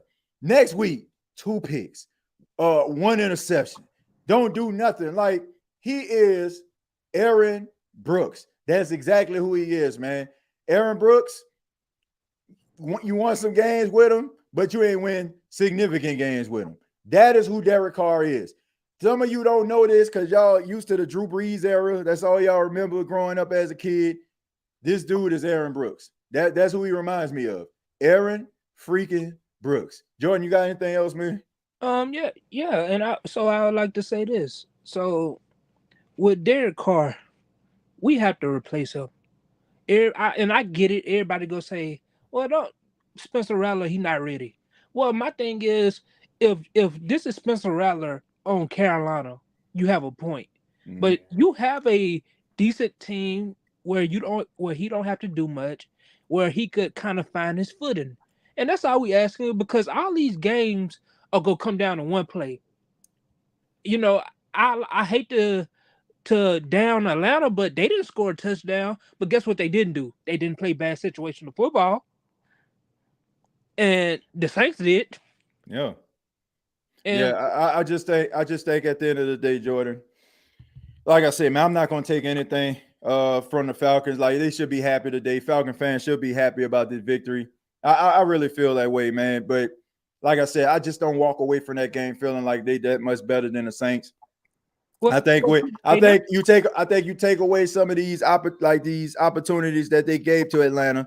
We talking a whole completely different ball game here. But at the end of the day, you ain't winning nothing with that. I'm off. Like look, you can say it's week 4. I am done with Derek Carr. I don't care if Derek Carr come out against the Chiefs, throw 5 touchdowns. I'm done with him. I'm done because I know for the next week he ain't gonna do nothing else. This is a quarterback tease, man. Roller coaster ride, seesaw up and down, like stock market. You know what I'm saying? Like that's what he is, up and down. It fluctuates, right? That's what it is. Like that's what he is. And TJ, I'll never be that confident. I'll never be that confident as long as this dude's the quarterback. Yeah, and I got one more thing. So I'm watching the Chiefs game right now. They with the score tied 10-10. Guess what? The Saints gonna go there next week, and it's gonna be the same type of game. And we're not gonna make the plays down the stretch to win the game. It's just that simple. Look, you don't have to go out here and pass for 300 yards a week. You don't have to go play pass for 3 touchdowns. But could you give me a game-winning play? Bro, please. Tom Brady made a career off of it. I might not be as flashy as a Peyton Manning or a Patrick Mahomes, but let me make this game-winning play right here. You have people that made a career off of this. Yeah, I'm over, man. Like Jordan, I'm sorry, man. Like I said, I'm still gonna support this team. I'm a Saint fan. I want them to win, but I'm off. Like I'm done. I'm off the card. I ain't never like really been on it like that. I thought like when they first signed him, I thought that he would bring something to the table. I did because I watched him play. And, you know, I kind of looked at them stats too. It's like, man, 33 4-quarter comebacks, man. Like, man, the 70% complete percent. Like, you get this dude this, that, and the third. I kind of fell into that too. But that's when I started to learn, like, stats don't always tell a story about a player. Why are you always in that situation? I'm just done with it. I'm just done with it, man. Thank you. I appreciate you, TJ. I appreciate you, but down to it, we need a reset. Look, we got 2 young receivers. We got a young quarterback in Rattler. Alvin Kamara is still good. Taysom Hill is still good. I feel bad because Cam Jordan just don't need to be on the field, and I feel bad saying that because he has done so much for the Saints, but 15 snaps with him at the end is 15 lost snaps at this point because he's just too old. His time has passed him by. And I commend them from not starting them, but the 15 snaps you on the field, it's a big play. They're getting big plays out of this now because he's getting no push. And, you know, that's all I have to say, TJ. Look, we have to tighten up. I don't feel good about us going into Arrowhead because it's going to come down to a team beating them by 7 to 14 points. I'm looking at the Chargers right now, tie game. They're not going to win this game. You have to go out there and beat them, and the Saints are not going to do that. Yeah, I don't see that happening either, Jordan. But thank you for the call, man. I really do appreciate it, man. Thank you. All right, appreciate it. All right, take care. All right. Yeah, we're going to move on, man. Going to go to blame Jameis. I'm the manager of telecom and telemarketing. Hey, Jameis, how you doing, man? I'm doing just fine. How you doing? This is Prime. Hey, Prime, can you turn hold on, give me a minute. Okay, all right. All right, we're gonna all right, yeah. What you got for us, Prime? Okay, is that better? Nah, we can still hear it, man. We can still hear TV. Oh, all right. Let me All right, I'm in another room. All right. Just give me 1 minute. Okay, I'm gonna put you on hold. Just put All a right, I'm comment in ready. the chat when you're ready. Okay, you ready? All right. All right, what you got, Okay, man? what I got is I told you people when we got Carr was going to be Stabler 2.0, not Brooks. And all these people that was talking all that crap about Jameis, I would rather had a cheap Jameis had a cheaper contract to be a bridge between now and Rattler than Carr. It's the same old crap. We got to clean up. We got to do this. Now, he has everything that he wished for. And Dennis Allen. He got all of his people. I just hoping and praying that they don't give this man another year.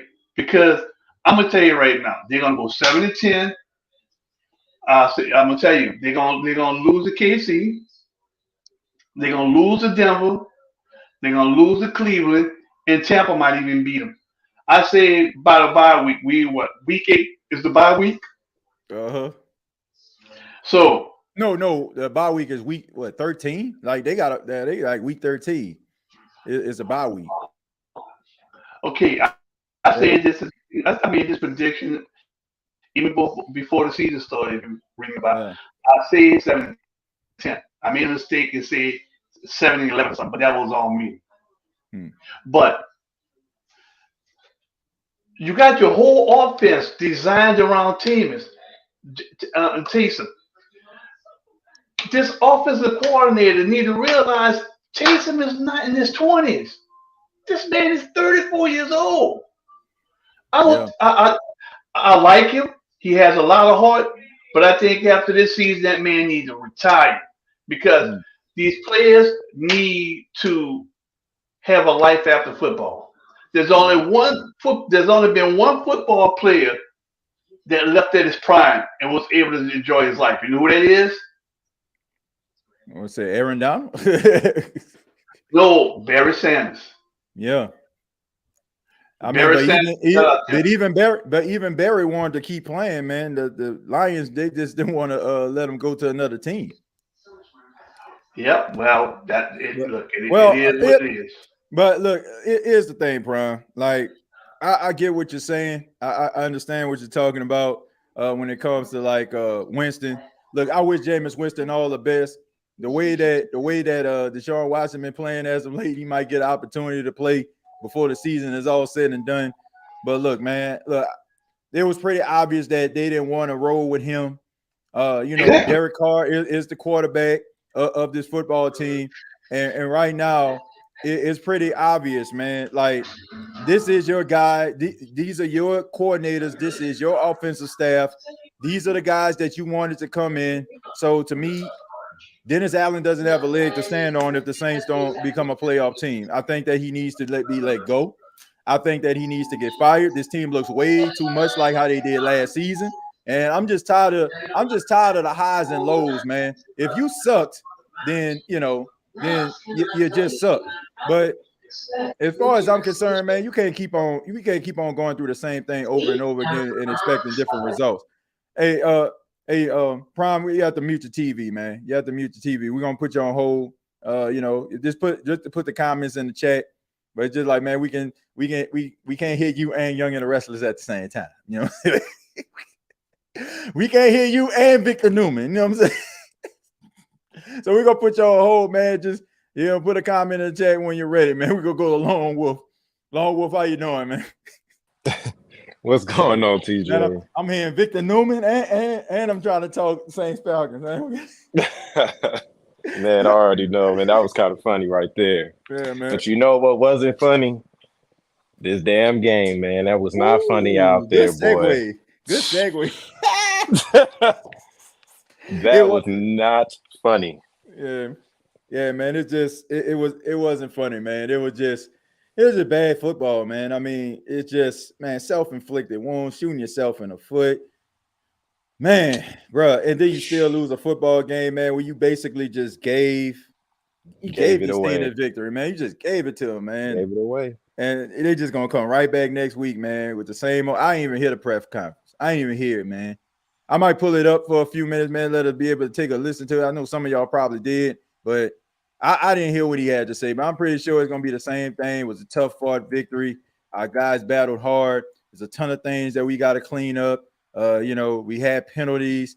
Man, same old song and dance, bro. And honestly, I'm just getting tired of hearing the same old song and dance from this dude, man. He just, I don't know, man. It's rather you have it or you don't. It's rather you're good or you're not. It's rather your team is legit or they ain't.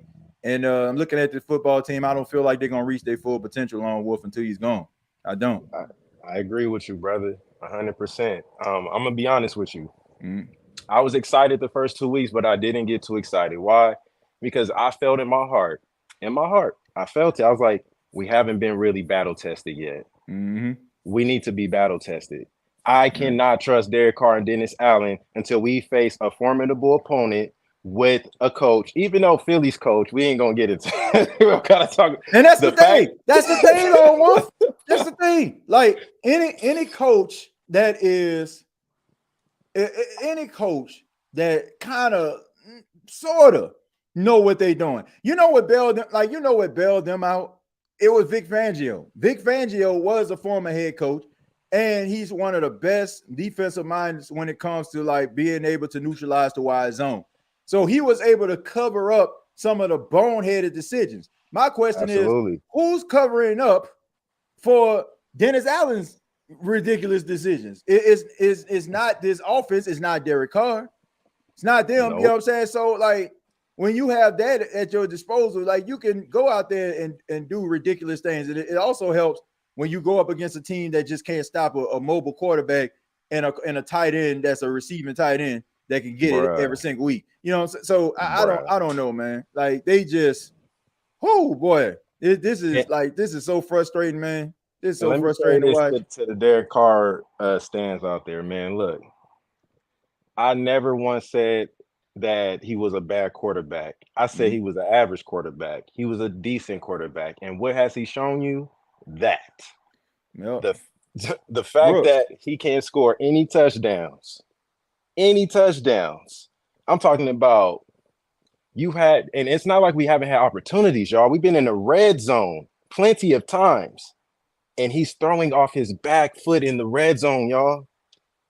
He's throwing off his back foot in the red zone. Hey, how about that? How about that piss poor effort at that dive that he tried to do? Like, oh my goodness. Man, like he that was so bad, man. I'm like, what are y'all thinking, man? Bruh. I don't know what Derek Carr is. I feel like Derek Carr seemed like the type of dude to watch what other quarterbacks is doing in the league and be like, yeah, I could do that. Just like the little sidearm throw. Like, I could do that. Really? How'd that work out for you, bro? Yeah. How'd that work out for the team? Man. How did that work out for the game? Hey, I'm just thinking about this, Lone Wolf, because I'm listening to you and the chat at the same time. But what if let me just put my tinfoil hat on just for a second, yo. Yeah. What if Clint Kubiak is basically trying to sabotage homie? Like, no, because I'm thinking about this, bro. Because y'all remember, like, when the Dallas Cowboys had Wade Phillips and they had Jason Garrett, who was the offensive coordinator and assistant coach, and he ended up like, Wade Phillips ended up getting fired. Who became the head coach after Wade Phillips?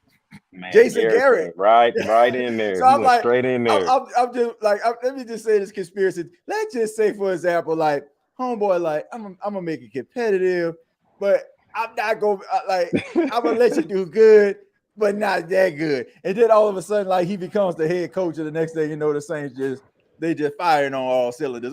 He got that pat on the shoulder from Mickey at the game too. Right. He said, "Oh, come over here, Clint." right, man. No, that just made me wonder. But because somebody said that in the chat, I apologize, I didn't get the name because the chat was moving so fast. But they said that Clint Kubiak is basically screwing up too. I gotta agree, because it seems like teams have learned to neutralize the explosives, right? You don't have like plays going over the head. So a lot of the plays are like, plays in a flat, so I'm just wondering, like, how you're adjusting to that. Like, we haven't seen like the explosive plays downfield anymore.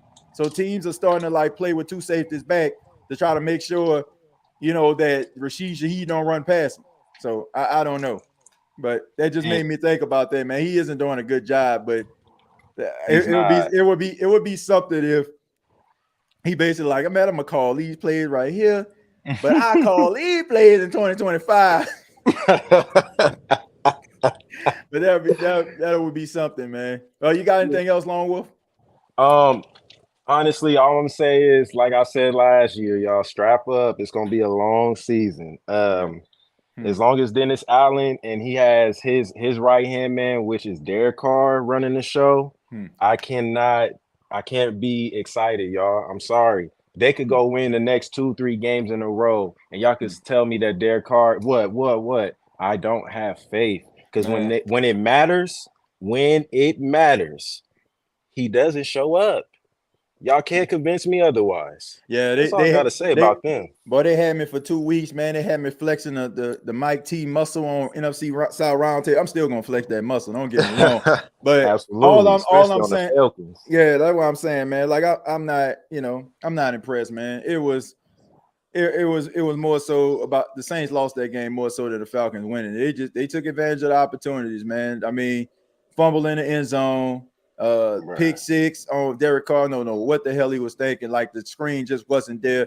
Even if you was to complete that ball to Foster Moreau, I mean, you would be completing it to his ass, because he was turned around and his back was turned, so he wouldn't have seen it anyway. So unless let's his cheeks about to gain 10 yards, like you wasn't gonna, you weren't gonna complete that pass anyway. So you might as well just throw that thing down to the ground, man. Yes, sir. Before I go, TJ, let me say this one last thing I'm gonna mention to y'all.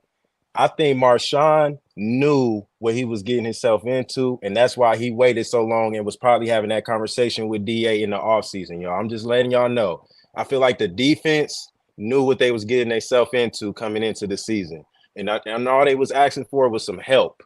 And I feel like the defensive players right now, they have every right to feel all types of ways about what's going on with the offense, because 4 touchdowns in 4 weeks, y'all, and we're 2-2, unacceptable. That's all I gotta say. Yeah. Unacceptable. Yeah, that's pretty bad, man. But Lone Wolf, man, thank you for the chime in. I appreciate it, man. Hopefully we have something better to talk about. I don't know, man. They playing against the world champs, and if y'all out here giving away games to the Falcons, I don't know, man. I don't know if your chances of you're gonna have to play pretty much perfect football against these Chiefs, man. So I don't know if they got them type of dogs in the fight, but we'll see, man. Appreciate the call. Yes, sir. Appreciate it, man. Y'all take care. Catch up with you. All right, yeah, man. Shouts out to Lone Wolf, man. Yeah. All right, we're gonna go to Kendall, and then we're gonna take a look at some of the Dennis Allen press conference that's gonna take place. Well, we're gonna go ahead and go to Kendall. Kendall, how you doing, man? Yo, what's up, man? Hey, man, I support your show. I like what you're doing. I've seen your show a few times. You know what I'm saying? I appreciate that, man. I appreciate that, brother. But the only thing I gotta say is, man, when I was like giving my opinion about Jameis, I was timed out, and I don't know. I know you up and up on the show. Yeah, somebody timed me out, man. But that's cool. That's neither here nor there. Hey, I want to make something perfectly clear. I'm glad you bringing this up, right? I don't know what the hell be going. Like, I don't like look in the chat like to a point. I don't know who get timed out. I have moderators on the show. Like, I just basically allow them to kind of police the chat. I don't time people out. You know what I'm saying? I just don't, like, unless they like just doing something flagrant, like, I don't know, talking about Hurricane Katrina or something like that. In regards, there's something mean. So I don't know, man. Like, so I don't know exactly what happened with that.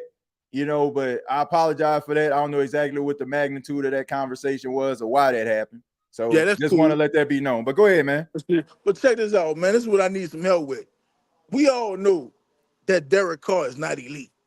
Okay. You know what I'm saying? I'm not trying to say Derek Carr garbage. I think he's a decent, quarterback. You know what I'm saying? But at the same time, coming into the season, we talked about this defense and that we didn't have no worries with this defense coming into the season. Right. But I will have to question that, man, because I feel like with Paulson Adebo, he's a good cornerback, but I could point to a few games when the game was on the line and we needed to stop. When we played Atlanta a few years back, he done that in the dome. We was in the dome. He done that in that Monday night game when we played against Tom Brady, when he gave up that pass play, and he did it today.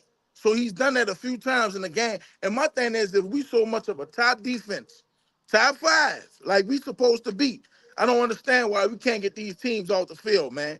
Last week with the 3rd and 16, that wasn't supposed to happen, bro. Yeah. These dudes running into each other, falling all on the ground. That ain't supposed to happen. And I've been following the Saints, about as long. You've probably been following them like a year before me. I started following them in '93 when Wade Wilson was the quarterback. Okay. You know what I'm saying? So I remember. So I'm not no bandwagon Katrina fan, and I've been here since back in the G, watching the Saints. Hey, I can tell how he talk when he say back in the G, dog. Already. Yeah, so I know how the Saints roll. Yeah, like right now, that's 30 plus talking right there. The Saints would do something wild and go beat the Chiefs. That's just how the Saints is. The Saints, they goofy like that, man. So I'm just trying to find out like what we got to do, man, to kind of like finish these games. I'm already kind of like over Derek Carr. He's average.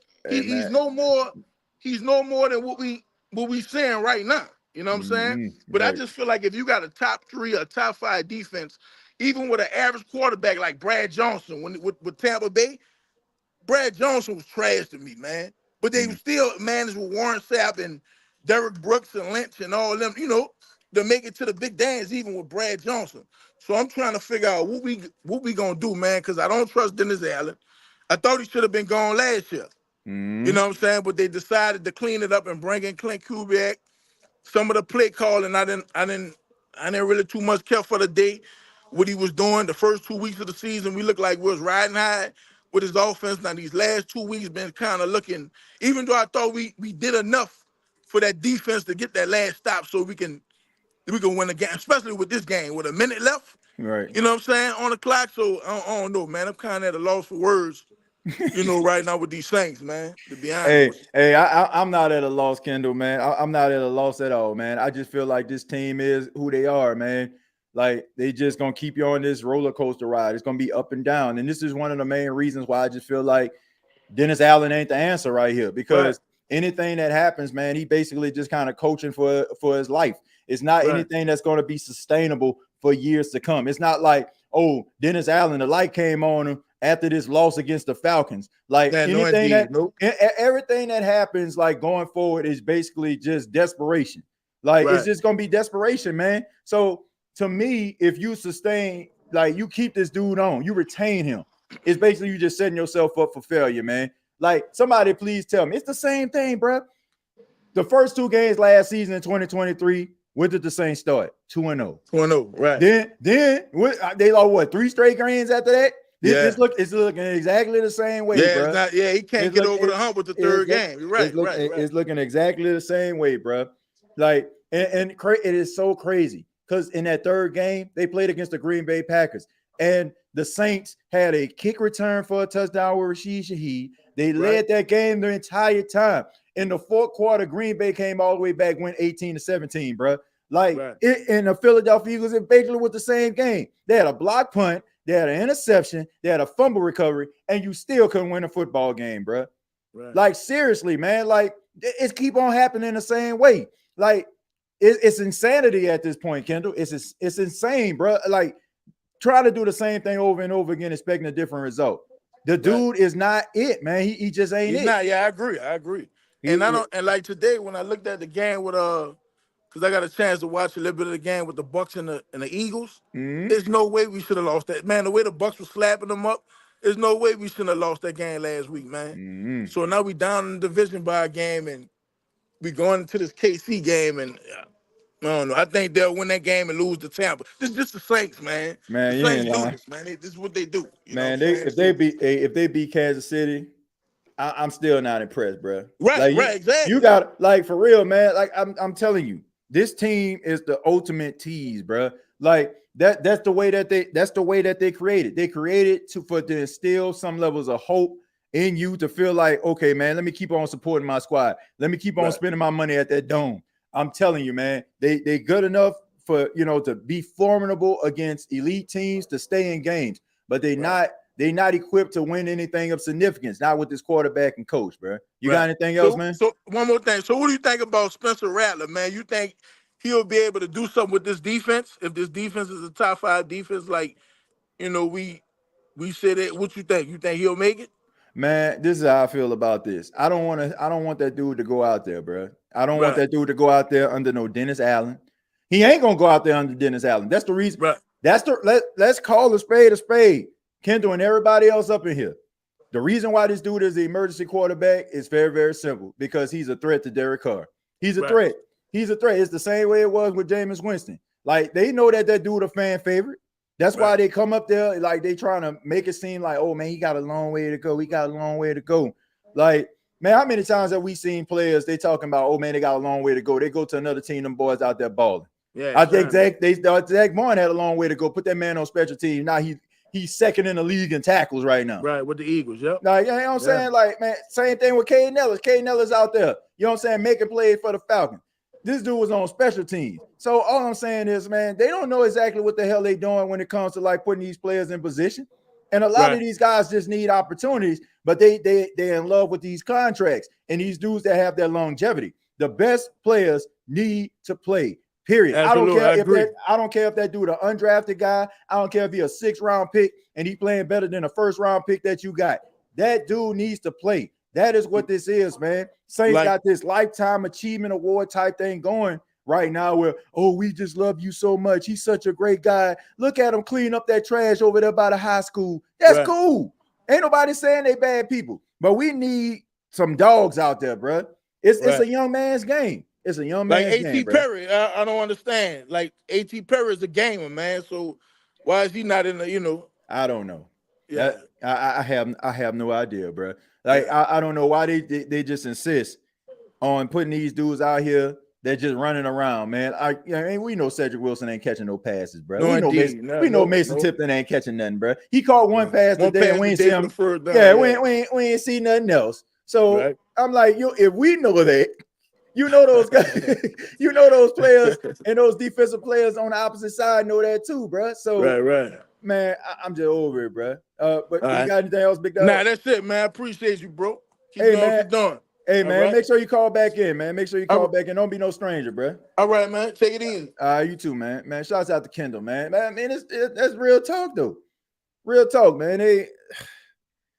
That's the Saints, man. If you've been riding with them for a long time, man, you know that them boys gonna be sitting up there, they're when they back against the wall, everybody think they're gonna lose. They don't end up like putting forward a formidable performance. And then when everybody think they're gonna win, then all of a sudden, they catching L's. But let's hear what Dennis Allen has to say after the game, after the week 4 loss. Saints lose back-to-back games. This is head coach Dennis Allen. But I know we got a good football team in that locker room. Now we have to play better. We can't spot a team 14 points, a good team, and expect to win those type of games. The fact that you come back and put yourself in a position to win that tells me that we got a good football team. But we have to be better. We got to play better. We got to coach them better. There's a lot of things we have to improve on. And we'll go back to work tomorrow, and we'll get ready to go to Kansas City on Monday night. That's the decision by Shaheed on that first punt. A bad decision. It's a bad decision. We don't ever want to field that ball, and look, he's typically been a guy that's made a lot of really good decisions back there. So it was uncharacteristic for him, to make that decision to field the ball there. But we certainly don't want to do that.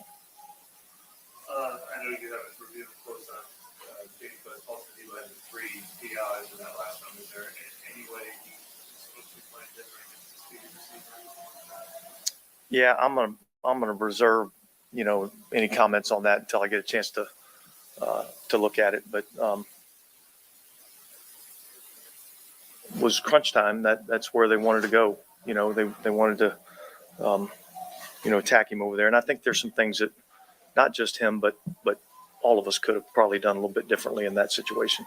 That pick 6 was. Did you see if there was a missed block or something there that kind of crossed the edge? Well, we had a screen, and they brought the nickel pressure off the edge, and just seeing it from the field, it didn't look like he felt like he had a clean look to get the ball to Alvin, so he kind of double clutched it, and I think he was trying to dirt the ball, and they got a tip on it and tipped up in the air, and they got it and ran it back for a touchdown. But yeah, I mean, two touchdowns, whether it be he was not trying to dirt touchdowns allowed. Wait a minute. That he was not trying, no, I ain't about to let him off the hook. He was not trying to dirt that football. He was not trying to dirt that football. No, bro. He was not trying to dirt that football. He was not. If he was trying to dirt that football, man, come on. Nah, bro. Nah. Go ahead, man. You finish up, but I had to say that he was not trying to dirt that football. He was trying to throw it around Matthew Judon. He was trying to throw it around. I'm pretty sure it's on the highlights of this game. So go back and watch that. See if that ball was trying to go anywhere near Matthew Judon's feet. That's an excuse for his guy. He know what type of quarterback he got. Those are big plays. On the next to last possession, did y'all think about just getting 3 points? We did. Yeah, we did. I think just being aggressive and look, we knew we were going to have to make a stop anyway. We knew we were going to have to stop them anyway. So whether we kicked 3, they were going to get the ball, and we were going to be in a 4-minute mode there. So that was the decision, to be aggressive. Let's try to score the touchdown. They got the ball at, what was it, the 7 or 8 yard line, 7 yard line, I think it was. And so we knew we were going to have to make a stop anyway. We got good field position. We went down there and scored the touchdown. If we kick the field goal there, I think the game doesn't play out the same way. I think it plays out, differently. And so, wait a minute now. Okay, so keep in mind, folks. Keep in mind, this is the guy. Not only is he the head coach, but he is the guy calling the plays. He's the guy calling the plays. So what you're telling everybody in the room, including us, is that you don't believe that you, as the defensive play caller, you don't believe in your defense to kick the offense to kick a field goal, and for them to be able to get a stop on Kirk Cousins and the Atlanta Falcons on the defensive side of football. You are saying to everybody in here that you do not believe in your defense. You don't even believe in yourself to call the right plays to neutralize Kirk Cousins and that running game of the Atlanta Falcons enough. That is what he just said to everybody in the room. You're calling the plays on the defensive side of the football. And you're telling everybody in the room that you don't believe in your defense or yourself to be able to neutralize Kirk Cousins and the Atlanta Falcons offense. But let me tell you why that was a bad decision. Can somebody please tell me how many yards did the Atlanta Falcons gain when it was in the final minute of the game, before Younghoe Koo came out there, after Paulson Adebo's pass interference? Can somebody please tell me how many yards did the defense give up? They gave up 0. So you don't even believe in your own guys. So why in the hell should your guys believe in you on the defensive side of football? That is your side, dude.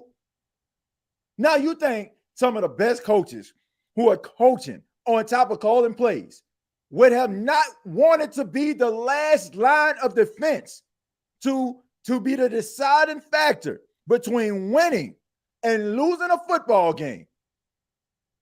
If this was Sean Payton, you don't think he would want his offense out there first? If you think there was Robert Saleh, you don't think he'll want his defense out there? You don't think that any coach that coaches on their respective side of football will want to be the guy calling the plays at the end of the game? This man just told all of us that he don't believe in himself and he don't believe in his defense. If you're not going to kick a field goal to say we're going to take these 3 points, we're going to kick that ball, at worst, we're going to put it on the 30, and we're going to get this stop. We're going to get this 3 and out. You don't even believe in your own guys. You don't even believe in yourself. So why in the hell should Saints fans believe in you? Why should your players believe in you? Coaching scared is what happened. Coaching scared. We'll continue. I don't think we can make the assumption that they're wouldn't be able to, make a long field goal to end the game. What do you say about Allen? Yeah, the same thing I would say that he's been, ever since he showed back up for training camp, he's been awesome. He's been outstanding. He's probably been our best offensive player. He's done a really good job for us, and we're going to need him to continue to do that. Did Taysom re-aggravate the injury? No, it's ribs on the other side. How much did him coming out change the game plan or just affect you guys? Well, look, I mean, you lose a player like that, it affects you, but I still think we had enough guys on the field that could have made enough plays to give us a chance to win.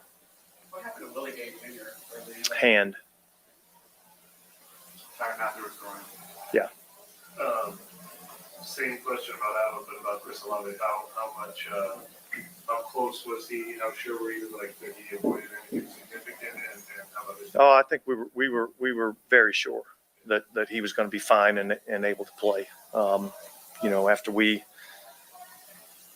tweaked it on Friday practice, we got the imaging. We really didn't see anything on the imaging. This is something that he kind of has dealt with before, so we felt very confident that he was going to be able to go out and play, and I thought he played well today. You mentioned knowing that you have a good football team with all of the injuries, still being able to battle back, take the lead temporarily. Like, how much did that encourage you? Well, look. Hey, man, I'm going to say this. I heard the question. Who's tired? Just put a 1 in the chat if you tired of moral victories. Just put a 1 in the chat if you tired of moral victories. I'm tired of hearing, man, the team fought hard. They fought tough and rough. They showed grit, and they're a gritty team. They fought to the finish. They did all these different things. It comes a time, who that nation, it comes a time, sports fans, when you just got to just come to grips with the fact that, man, moral victory is only going to get you so far if there's some winning that comes after it. If there was some winning coming after it, then I can be like, man, those are some moral victories right there. They fought tough. They're a gritty football team. I can roll with you then. But when you sitting up here playing scared in crucial situations, not making the right decisions. Look, sometimes it's good to trust your football team, right? But sometimes you got to take a look at, damn, we run into the right side of the football field, and them boys are snuffing this out every single time. How about we run to the left side of the football field? Or the fact that we are struggling to get a yard rushing, why don't we just take the points? How about looking at the fact that, yeah, they're moving a football down the field, but they're not scoring any points. They had 4 field goals. I guess the touchdown by Bijan Robinson that they called back scared homie. Maybe it was Tyler Algier running the football on that last drive. Scared homie. Where is the balls, bruh? Where are they? Where is the moment where you like, man, look, man, bump this. You can say whatever you want about Nick Sirianni. Is he a good coach? No, he is not. But this man will go out there and still believe in a football team despite the fact of anything that was going on. You're actually seeing that this team is not scoring any points. They scored 4 field goals in the game. So if you're sitting up here saying that, I don't know if I trust, the outcome would end up being like this. What did they do to prove that you shouldn't question the outcome? What have they done to make you feel like they couldn't get a stop? They weren't scoring any points. At best, they would probably kick a field goal, and that would put them up by what, 6? So guess what? In the final minute of the game, guess who would have the ball? It would be you. It would be you. Moral victories. Man, stop bird feeding these boys these questions. Man, your team really showed toughness. What could this show? What did this prove with your team? It proved that they lost. That's what it is. Another close loss by a coach that is not good enough to be a leader of men and win games consistently and win you championships. Period. You ain't winning nothing with this, bruh. You ain't. So I understand, man. You know, these guys gotta, kind of play it, close to the vest. I understand that, they gotta they can't just go out here and just ask these dudes some of these questions. But at the same time, bro, they ain't show me nothing. What did this team prove? They showed a lot of tough, bro. We know the Saints are a tough football team. We know these boys are a physical football team. We know they're a good football team. That's the reason why we're so frustrated at this particular moment in time, because we know that this team is good. But I'm tired of the moral victories. I don't want any more moral victories. It's rather you win or you lose. And today they lost a game that they had no business losing. So stop throwing lobs up like we playing for the Los Angeles Clippers in 2013. Stop throwing these lobs up so he can alley-oop it like he one of those players from the Clippers. He DeAndre Jordan or something. Stop trying to lob this thing up, man. People tired of moral victories, man. You have no business in this. You had no business losing this football game. What the hell moral victories gonna do? Or I feel good. I'm proud of my football team.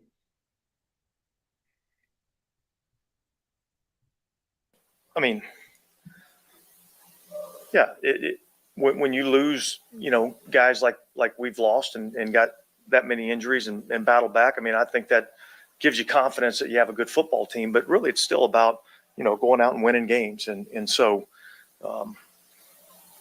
everybody faces adversity, and we've got to figure out a way to face this adversity and come out, on the other side of it and win games while doing it. So, look, it was a frustrating, loss because I thought we had a chance to win the game, and despite whatever adversity we were facing. So, did you really like the offensive plan and how it played out, having to play around the losses with Eric? Yeah, I think in particular early on in the game, I mean, I felt like we had a good plan. I think there's some things that we still have to execute a little bit better. We had far too many times that we were behind the sticks in longer yardage situations. We got to eliminate those things. But I felt like, we ran the ball well. I thought we were able to find, in particular Chris and get him some targets. So I thought we did, some decent things in the passing game. Not quite as well in the first half. I thought we threw the ball a little bit better in the second half. How often today was it kind of a pain tolerance thing? Was he dealing with it? Well, look, you probably have to ask him. I know that,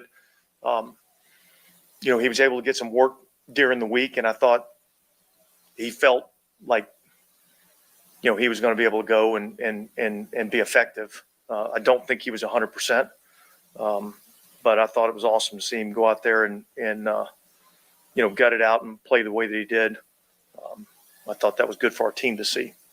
Paulson's last PI, was that just, I think you made the penalty just to not give up the big run?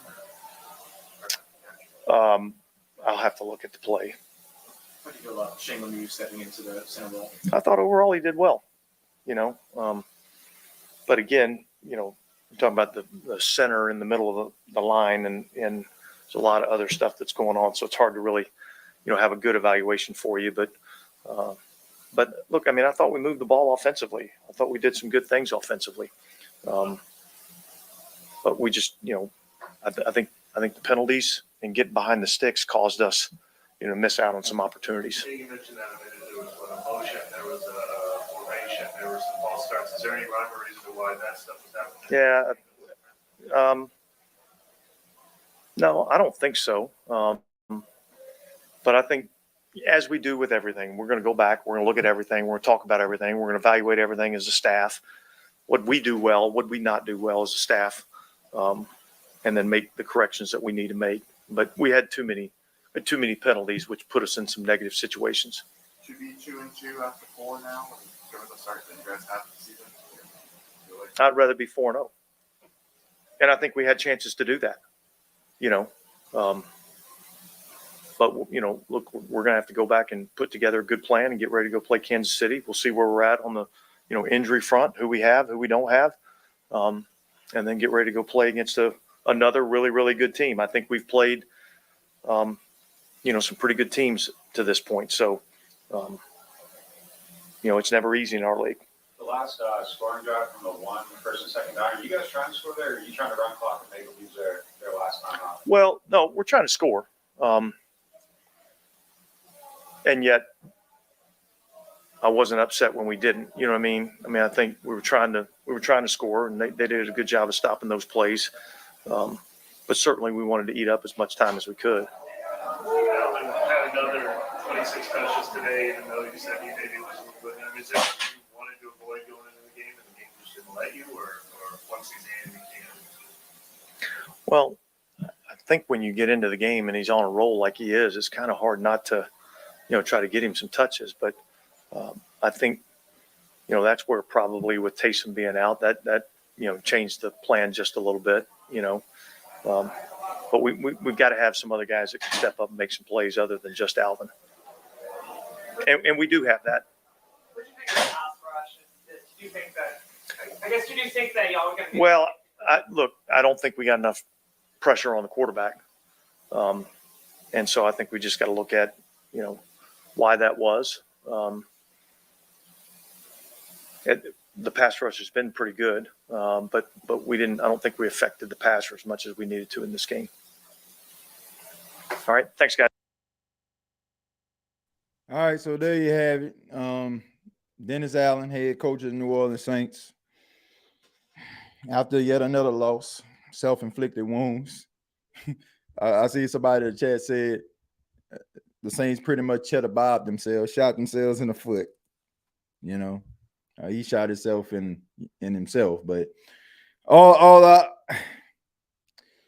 man, I'm so over this, bro. Like I'm so over this. They'll never fool your boy again. They'll never fool me up again. At the beginning of the season, I thought these boys were gonna be something. I really did. I thought they were gonna look like something. But at the end of the day, you know, maybe it was just the element of surprise. Because it don't seem like, even with Clint Kubiak, it don't seem like he's made the adjustments to be able to, you know, make up for the fact that, you know, they can't have these explosive plays, like taking the top off the defense. Like they ain't been doing that for weeks. And it don't seem like, if Taysom Hill is out there playing, it don't seem like they don't have a game plan after that. You know, you rely way too much on Alvin out there with a broken rib. I'm pretty sure he's playing with a Kevlar vest on. And they up there still trying to run the ball with this man 29 times. Like, take a few more of these comments, then we're going to go ahead and get up out of here, man. Carr has no bounce. Dude thought he was Drew. He looked buns on them quarterback sneaks. Keep your head up, Who That Nation. I head up, man. We just over this coach. ATJ, whatever you do, please don't go to Carr interview. What did y'all see that difference though? Right? When they asked him about the Rashid Shaheed punch, asking what he saw there, what did he say? He said, the bad decision. They asked him about the Carr interception. Oh, he was trying to ground the ball. So it was an egregious mistake by Rashid Shaheed, right? It was egregious. It shouldn't have been done. But when it comes to Derek Carr, he was trying to throw the ball at the ground. At the ground, keep in mind, like, you know, unless I don't know, unless Matthew Judon turned into sky low off in this thing, right? And he's 2 feet tall. How is he throwing this ball to the ground? That's the type of stuff that we talking about there. Like, you got to call a spade a spade. You can like a guy and say it was a bad decision. You can sit up here and say, man, you know, ball just popped up there, intercepted. We gotta ground that football. But when it comes to Shaheed, oh man, it was, you can't do that. It was a mistake. He shouldn't have done that. But when it comes to Derek Carr, he was trying to throw the ball to the ground. I mean, was Matthew Judon on the ground? I swear, I don't know how tall Matthew Judon is, but I'm pretty sure he's taller than Derek Carr. So if you're throwing the ball to the ground, I'm pretty sure it would land on the ground. He was trying to throw that ball around Matthew Judon. Fool thought he was Matthew Stafford. That was the thing. He thought it was Patrick Mahomes or something. And he trying to make this Houdini trick work, and it did not. And what's up with your boy Juwan Johnson? What's up with your boy Juwan Johnson? That man said that he was him. Ain't that what he said? I know I'm him. Like, I guess that's your pronouns or something, though. But when it comes to the game, you ain't it, bro. Like, how are you a professional athlete? How are you a professional football player and don't know where you are on the field? The crazy thing about this, folks, is if dude would have stayed in bounds, there was nobody around him. Like, if he would have stayed in bounds and Derek Carr threw him the pass, he would have still been running. Juwan Johnson is not very good right now. I don't know why. I don't know why he's not good. I don't know what is going on. I don't know if it's him. I don't know. Maybe it's all these TikTok videos that he's making. He got a lovely family, man. I'm not going to knock him for that. You know what I'm saying? Like, but maybe that's taking up way too much of his time. Maybe doing his little TikTok dances and little skits with his wife. Maybe that's taking up too much of his time, and maybe he ain't doing what he needs to do. But dude has been missing in action. Straight MIA since the season started. Like, this dude is like, man, like, what? How do you make a mistake like that as a professional athlete? Like, how do you do that?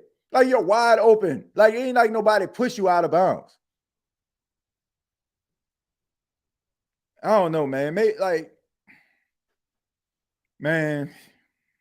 Whew. I said during the draft we needed to draft a good tight end.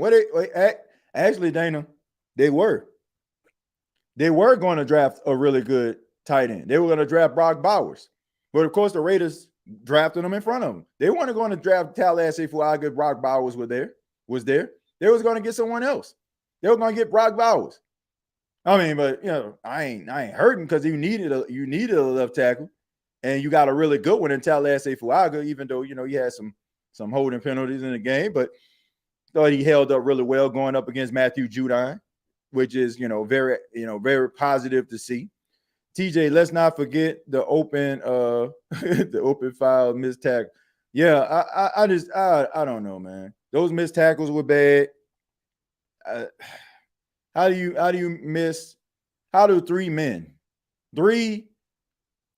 three players can't bring down Tyler Algier? I understand the dude is big and physical, but everybody in the weight room, I would hope. 3 dudes can't bring this man down.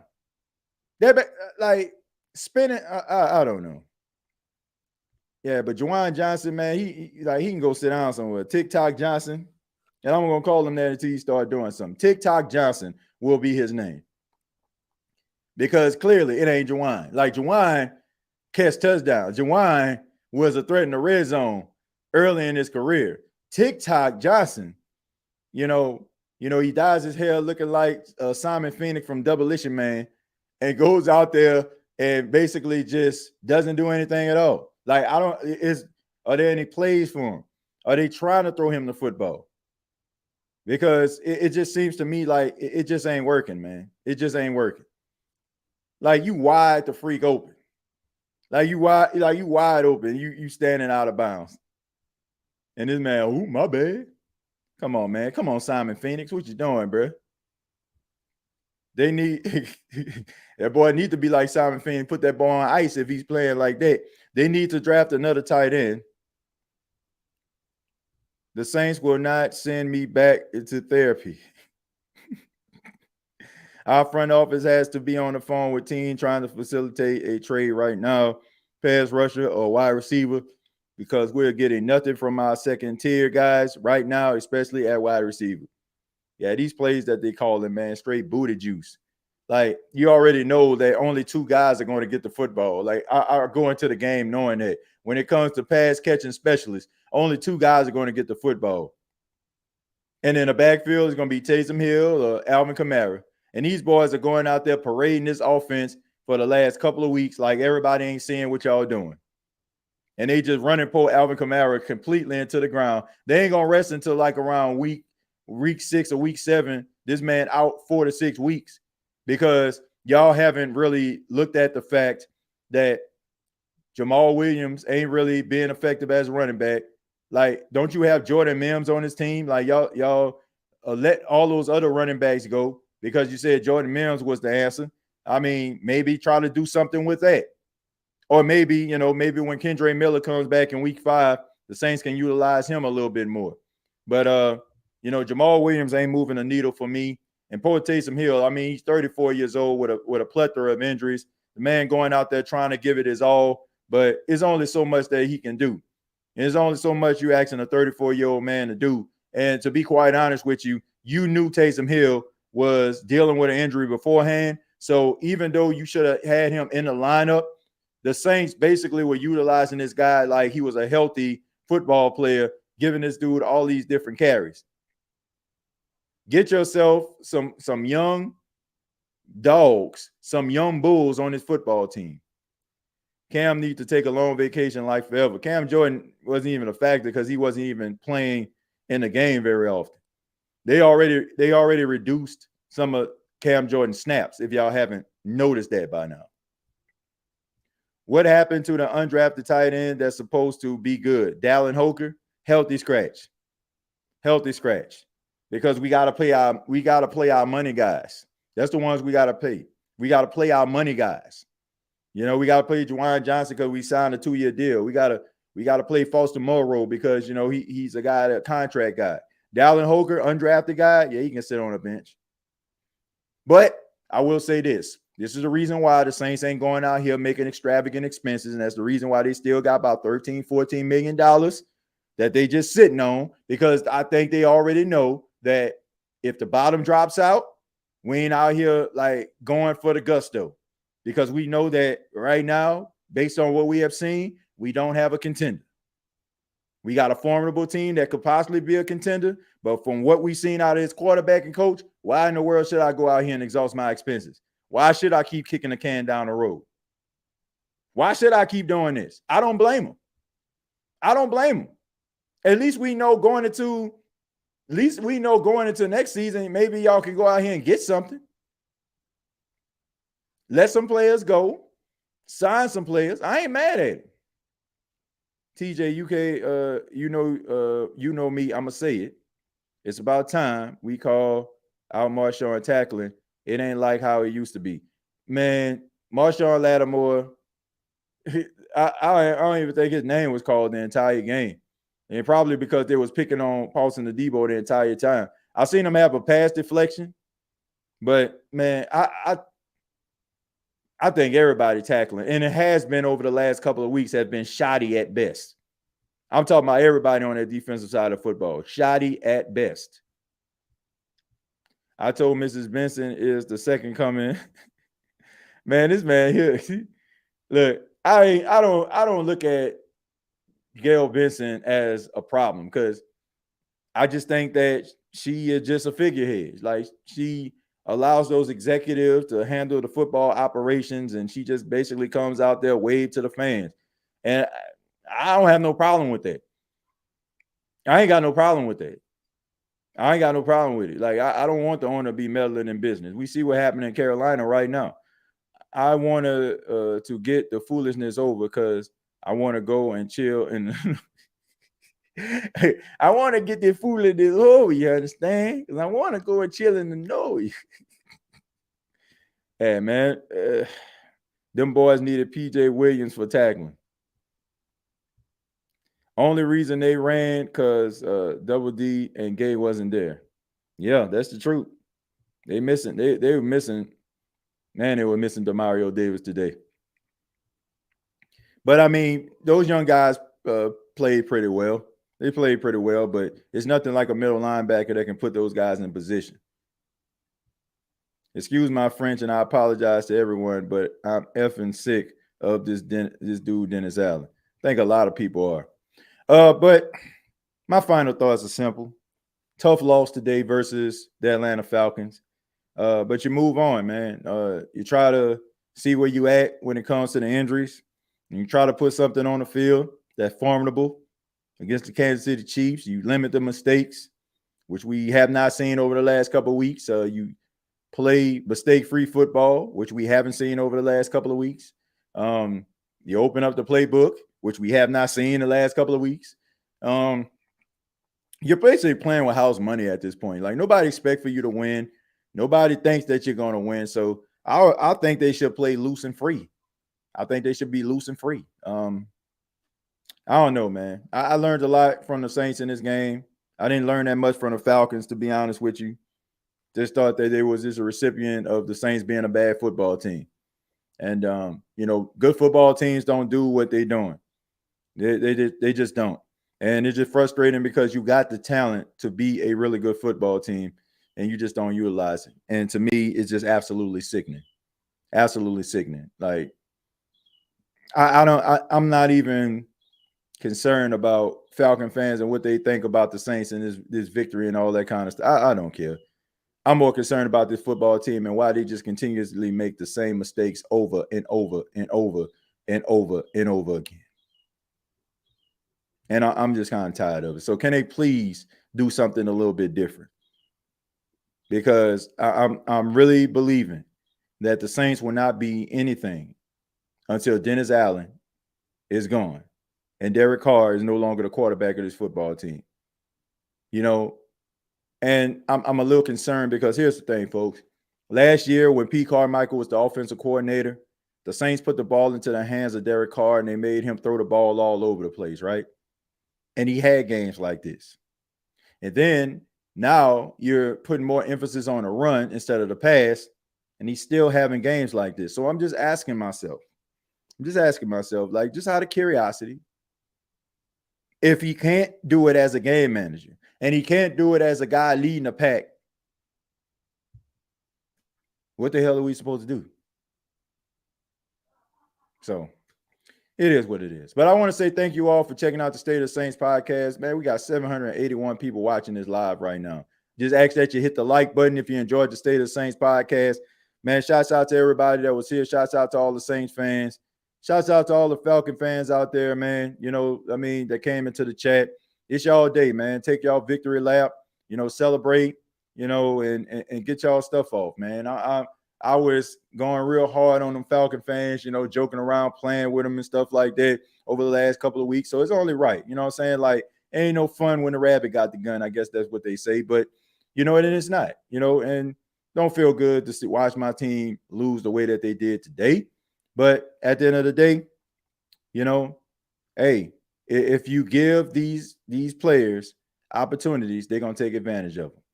Previous episodes available here on YouTube. Make sure that you check out the NFC South Roundtable this Tuesday, 7 p.m. Eastern. Make sure that you check it out. Should be interesting. Yes, I will be there. I ain't hiding from nobody. I ain't hiding nowhere. All right. We still going to be on there talking noise. We still going to be on there talking about what happened with the game. We still going to be sitting up there. And I want all the smoke still. I don't care. Okay. Because like I said, if I can dish it, I can take it. And it's their day, it's their moment, it's their week. So come on in. We're going to talk about the game. We're going to break it down. We're going to get those laughs in, Let them go ahead and get it in while they can, because like I said, reality is a mug. Right now, nobody's paying attention to the imperfections of the team. Nobody's paying attention to what transpired because it's in a victory. But what I seen today, they got some things they definitely got to clean up, in the words of Dennis Allen. You can follow me on X at TJAYJones8. Thank you all so much. And until next time, all I got to say is, thank you for listening to my daddy's podcast. Hey, don't let these tears fool you. It's all dog around this mug. I'm good.